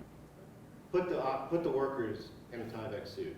Right. Give them a respirator or a mask to work with. Put some plastic up around the building to show that you're containing all of the stuff that you're ripping off the building.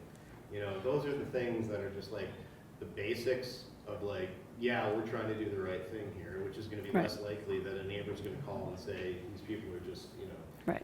filling up the yard with lead paint, and my kids who, you know, like to eat dirt are gonna be out there snacking in the Right. morning. Like, do your best to avoid that potential, right? Right. Same thing with OSHA. Like, you know, there's I think 1 or 2 OSHA inspectors in Vermont and New Hampshire, so they're not gonna see all of it. Yeah. But if you've got 5 people up on 3 stories high of a roof walking around with no harnesses on, ripping off your shingles, you might get somebody You're might gonna get a see ding. that, like, put a harness on them. Yeah. You know, just those sorts of things really go a long way towards keeping things cool, right? It's the egregious stuff that gets the most attention. Right. So use your best judgment, you know, Right. when we're working on homes too, about how these regulations apply. Try to be proactive in staying ahead of the regulations and the standards, and just, you know, it's not gonna help you in sales, like if, you know, you're trying to rewire someone's house, like I said, and the attic's full of vermiculite. Think about the risk reward there of sending a couple people up into that attic to rewire the whole thing in that sea of vermiculite versus telling the homeowner they're gonna deal with this first. Right. And here's some resources that they can, you know, look into to help make that happen, so that you can then do that scope of work for them. Like, a lot of this stuff comes down to that level of common sense. It's just, you know, be aware of what these regulations and guidelines entail, and try to do your best to mitigate it and stay ahead of it. So if the homeowner wants a project done, have them go to you first, Mm-hmm. and then Yes. come back to us, Yeah. and you'll help with plan better, is what you're saying. For sure. In Montpelier. Yep. Thank you. Definitely. That's very good. Yep. Any other questions? Anybody else want to look anything else up?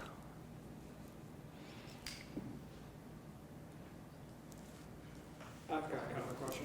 Okay. So I'm a property inspector. Mhm. I look at a lot of commercial properties, and it seems like 80% of the real estate agents will swear that they do not need to have a fire and safety inspection, and it's just non-going. Right. Where talk to the fire marshals, and I say, yes, change Right. of Change of occupancy or occupancy or change of owners, use. Change of ownership. ownership, change of use. Yep. Now, is it it's possible for the real estate transaction to occur, so that does not hold back the transaction, right? Nope. So that does not hold it It's back. just a But report if written that someone says, reports that this is what the property is. This is if there's any problems, these are what they are. Yeah. So that it's out there. Yeah. The sale, they want to take some money off because they've got to do all this work, or do they want to, back Sure. out? I guess the question is, I don't get involved in it because that's not my place. Yep. They should have it. Right. Some are now saying that it doesn't have to happen at all, but some are saying, well, you can have it done after the sale. I've tried to look this up. Is there any language that says when that fire safety should occur? I would have to look that up myself, but I can do that. Yeah.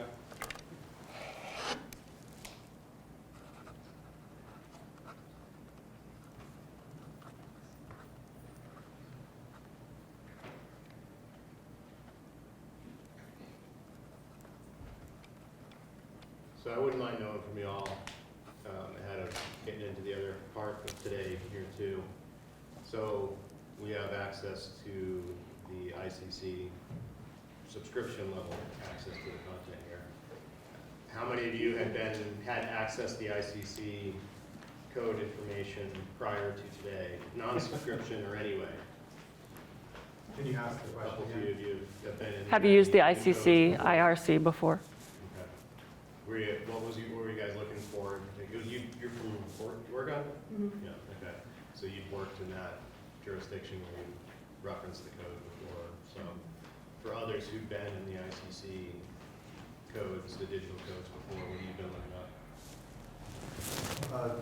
Just wanting to find a baseline to, adhere to make sure that, even though all the, as an architect, not necessarily all the work that I do is to the letter of the code, but having a baseline reference point is, wanting to understand industry standards, standard of care, things like that. So like looking at IRC, IBC, depending on the project. Yeah, exactly. Okay. Yeah, while I'm not a code inspector, I look for language that helps solidify my argument. Sure. And very much, new construction, always looking up for Vermont Energy Building Code, because I still cannot remember all the details of it. Yeah.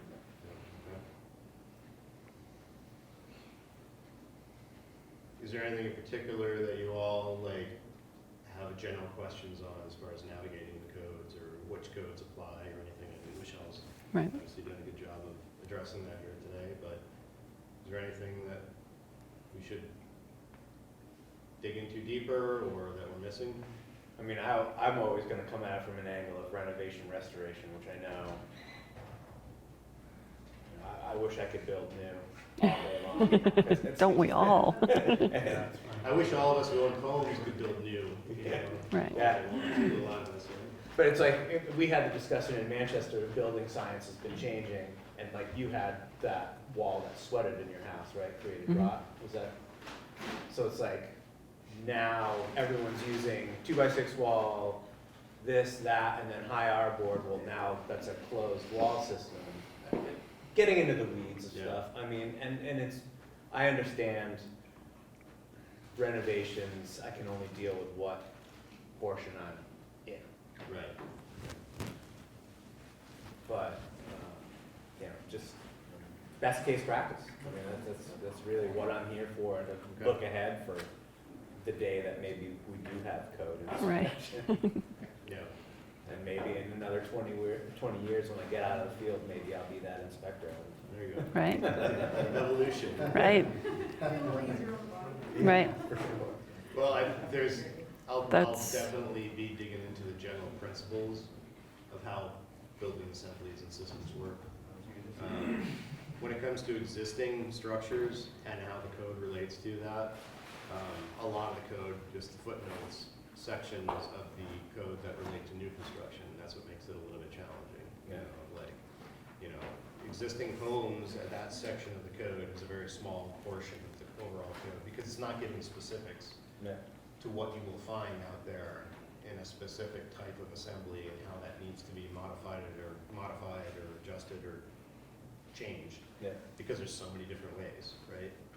There's so many different types of assemblies. And if you've been around this stuff for a long time, you've seen a million ways to yesterday to build things and change them and modify them over time.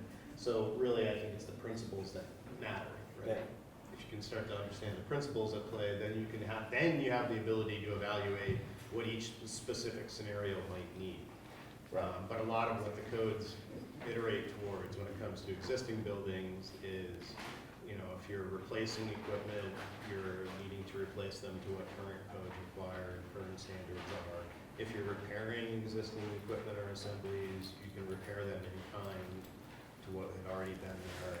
If you're opening up existing building assemblies that were built 100 years ago, the only thing you're required to do is work with what that assembly is. You're not required to bring it into some new assembly type that would align with current code standards. So again, then what it comes down to is can you evaluate the viability of the different components together that you're going to put into that assembly or that equipment and what's already there and make sure that it all works well. So a lot of times, in instances of insulating, I'll rely on my insulation contractor to do best practice. Yeah. And I do Well, trust. we all rely on that. Right. And I do trust the role. It's not like it's a fly-by-night guy with a truck and a couple of tanks. But let's just look at the room here. Who's here? The insulation contractors aren't here. The HVAC contractors aren't here. We're speaking to you all kind of as general contractors, designers, architects. You're at the top of the pile, right?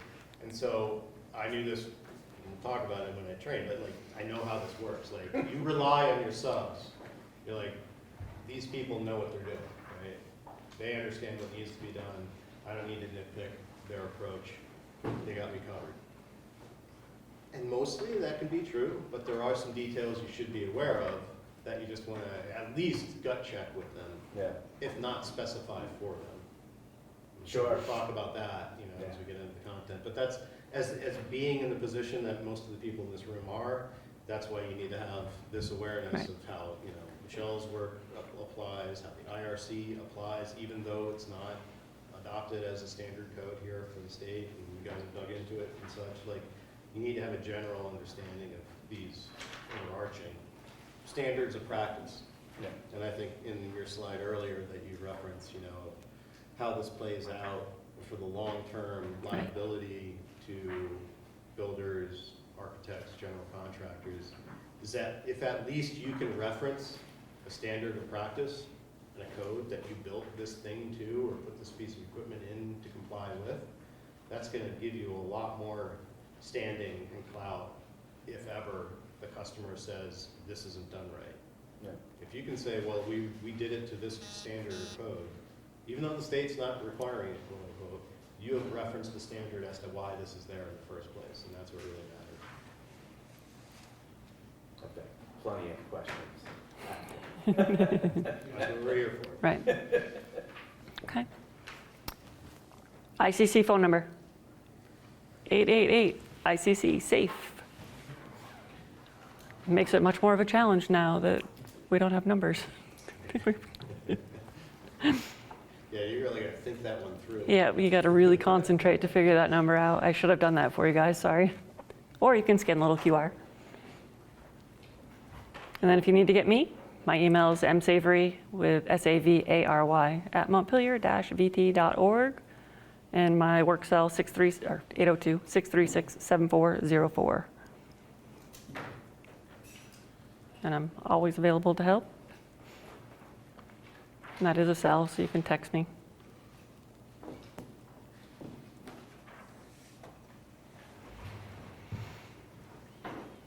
And what's your general feeling about statewide code as far as timeline?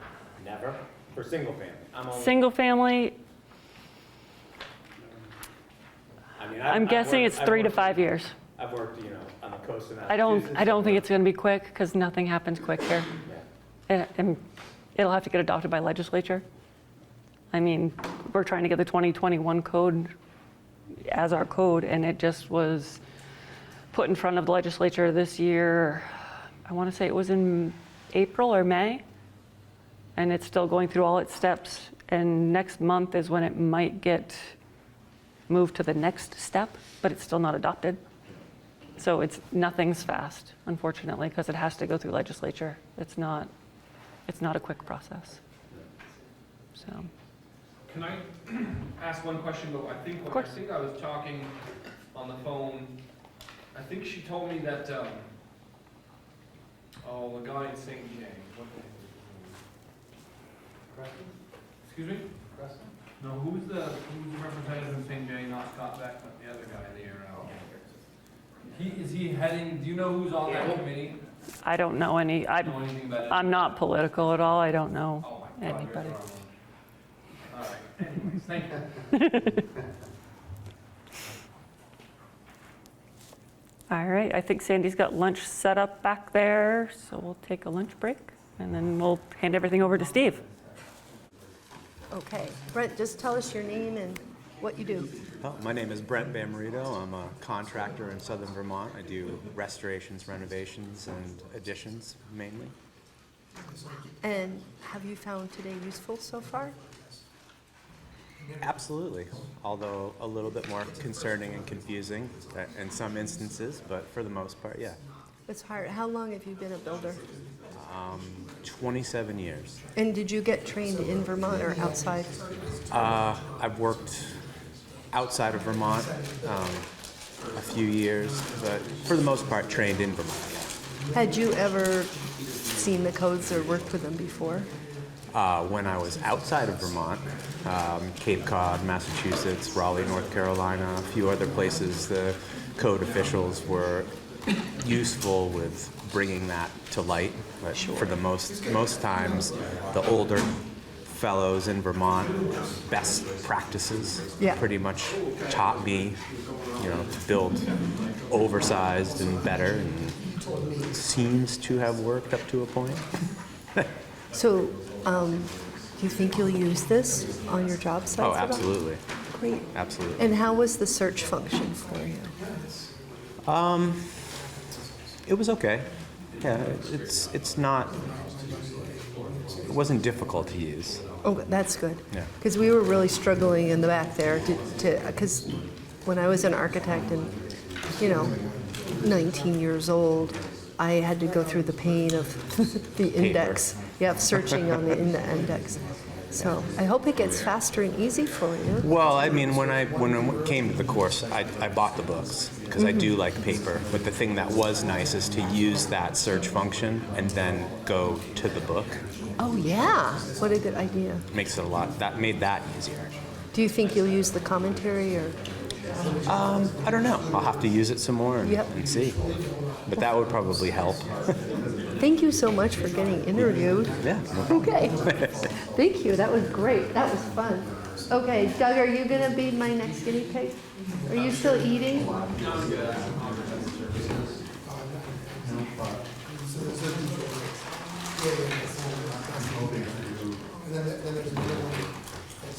You're leading the show on this? Yeah. Wayne, are you ready for the next one? Okay, so tell us your name and what you do. I'm Doug Sala with Studio Nexus Architects and Planners. We are located down in White River Junction, and we do about 80% commercial construction and then 20% single-family residential, so it's a mix. And you've been a long time member at Build Safe Vermont. How have you found these particular classes for builders? They're great. In particular because you've been such an advocate for being there for architects, builders, and the folks that need resources, and getting really good quality speakers in has been a really strong piece of the program as well, to get interesting but different and varied speakers to come in. So it's been really great to be a part of that and learn as a community. So it's been great. Oh, that's great. Well, how do you feel about the digital codes? So, good. We have people in our office who are more old-fashioned and some that are more cutting edge, so it's a great tool for the folks that want to breeze through and find stuff quickly on the digital format. And then we have both books. Sometimes we'll keep the older books and refer to those because they'll be tagged. And then someone that's newer can take those and then go into the computer and find the references for those. So sometimes we'll use that's both. Interesting. So the tags are useful over time. Yes, yeah. There'll be a history of like what's been relevant in our office, so a new person can quickly see what sections have been referenced in the past, and then use the computer to do that as well. So it was neat to see how you can tag and note things on the digital format today. So that was good. Good to hear. Like you can do something similar in the digital format that we're already doing previously. And notes and printing. Yeah. If you need to. Yeah. So we almost every building we do a code review. So these tools are really important for us to be able to notate and keep track of. So when we do a code review, that we know the references and can put them on our plans. So it's really important. I have to do that too, but I'm always searching through the book. I'm like, R407, what? and the good thing about this is once you have one reference for, let's say it's a multifamily housing project, you can take those notes and then start with a new multifamily housing project and already have a path of what you might think would be a good way of proceeding with a new project. So there's a reference point, so it's nice too. Yeah. Thank you. Yeah, great. Thank you so much. Thank you for hosting. Oh, gosh. Appreciate it. It's a real pleasure. All right, we'll see you. But it's now not necessarily. Cody or do you guys want to be interviewed? No, you don't want mine. That's, I think it'd be great. Be brave. Come on up there. I didn't trust them. You look like a builder. Thanks. Talk about That's a compliment. Just the other day. Right. But also okay. You can use your outside voice. I have a good inside voice. Okay, so share with us your name and where you live and what you build. I'm Dan Tanner. We're from West Burke, Vermont, and we're mainly residential builders. And renovations and new. Yes, ma'am. And is today, have you looked at the IRC before? Very, very briefly. It's new to us, but it definitely more people are talking about it, and the energy code side of it is more appealing to us than the actual building code. Right, because that's all Vermont has right now, is the actual energy code. Yeah, that makes a lot of sense. You are mostly paper, you're learning the paper version today. How's that been so far? I think so far it's been great. I feel like as soon as we learn the book and how to find things, it's going to be a very handy resource. And you think Cody might get Yes, into Cody's the- going to pick up on that a lot faster than me. I just got him subscriptions. I got you subscriptions. So, great. Thank you. How did you learn? How were you trained? Just born and bred into me. You come out of the womb, fireman and building. So Yep. yeah, that's how it It is. runs in the We family. had a huge start in the HUD industry, doing modular homes and manufactured homes. And as that business kind of died in like 2007, 2008, it definitely went towards more building and remodeling. So that's our story. Thank you so much, Dan. Lexi, are you ready? You ready? All right, we're going to do one more interview. Do you feel like doing it? You would say now, I'm just dealing with Come on up. Right up here. Yeah, you're going to kind of face the camera if I'm going to face me. That's okay. I didn't expect that. Okay. So tell us who you are, where you grew up and where you trained and what you do now. I'm Lexi. Should I look at the camera? Or? You can look at me. There. I'm Lexi, and I'm from Portland, Oregon originally. That's where I was trained. Yep. Mostly in tile, but lots of remodeling in some old houses. Not as old as here. A lot of the houses here are just generally older than the houses in Portland, Oregon. So. It's true. 70% of Vermont houses are historic. And there aren't enough. Need to be new buildings. Yeah. Definitely a bit of a dearth here. So did you go to trade school in Oregon? I did not. No, trade school is, it's not to say that there isn't options in Oregon, but it's mostly for electrical and like like construction management. There aren't a lot of options for going to just learn the trade. So you just get in and do it. How did you get familiar with the IRC? Through my boss. In Oregon or here? Sorry, in Oregon. Yeah. Here I have my own business, so. Oh, right. Yeah, I'm the boss. But yeah, in Oregon, he would reference a lot of codes just off the top of his head, not the numbers, but he would say, it needs to be 6.8, and if this with this provision over here. And at one point, I was just like, "Where are you getting all of this?" And so he told me about the code books and stuff. Oh wow! Yeah, he didn't want me to worry about it at that point because mostly he just wanted me to get good at details. But well, did you? When did you start looking at the IRC then? I would say not until about 2023. Oh, just a couple years ago. Yeah, where I was actually the one responsible for looking at it. And before today, how would you say, how comfortable were you with the IRC? I was comfortable but frustrated. Because a lot of times you have a specific question and there isn't a specific answer. And I would say it was difficult to learn the IRC in Vermont versus in Oregon, because I feel like if I had learned from the book in Oregon and been referencing it myself, then I would have been talking to people who actually enforce the code, whereas here it's mostly a Wild West, ironically. Out east. Yeah, a Wild East. And how do you feel today so far after Michelle's class and then with the digital in general so far? I definitely prefer the physical copy, but I also am fine with doing a quick reference, and having access to that is going to be really awesome. I really like the fact that I'm going to have access to the RBES now. Yep. I didn't know that was going to happen, so that's awesome. Oh, cool. See how it's different. Cool. Yeah, and I'm really looking forward to maybe one day there being more of an enforcement, not to be like, big brother about it, but right. Just to have some safety practices, because I know people buy houses, and the people who lived there before were, DIY specialists, and it just, they bought a lemon and they didn't realize it, and that sucks.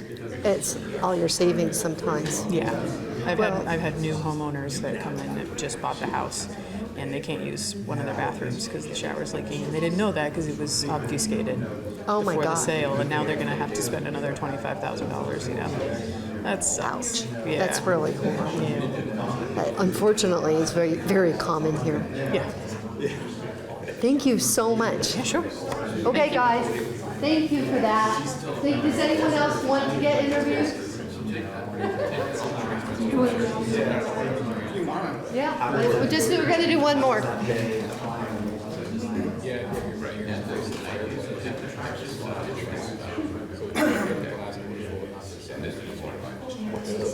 So Adam, tell us who you are and what you do for work. Sure. I'm Adam Cotton, owner of Cottonwood Home Inspections.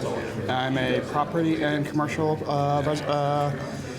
residential and commercial property inspector, sorry.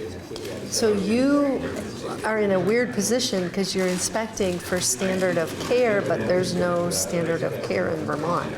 Yes. Yeah. Except for the energy code. Except for the energy code, yeah. So I inspect a lot for real estate transactions, where my inspections are more suggestions than actual enforcement. Yeah. And how do you feel about the IRC after this morning's class? I think it's great. I would love to see Vermont adapt to more residential standards, which will help justify what I call out. I feel that this class definitely gives us a good basis of what I have a basic understanding of, and yeah. Do you think you'll use the digital version at all? I have been using the digital version, and I feel more comfortable using it now. Awesome. Yeah. Adam, thanks. Is there anything more you want to add? No, I think I'm all set. Okay. Thank you. Hey, thank you. Thank you, Wayne. Steve, sorry about that. All right. Is everybody ready to focus in? I'm sure there's more food back there, or we'll have a snack somewhere around 2 o'clock. Ultimately, we're going to be asking you guys to take the rest of the food home, so you get to eat it now or later. I'm kidding. All right. While Steve is getting his stuff together, I want to talk about VBRA. They have been a great kind of collaborating group with us.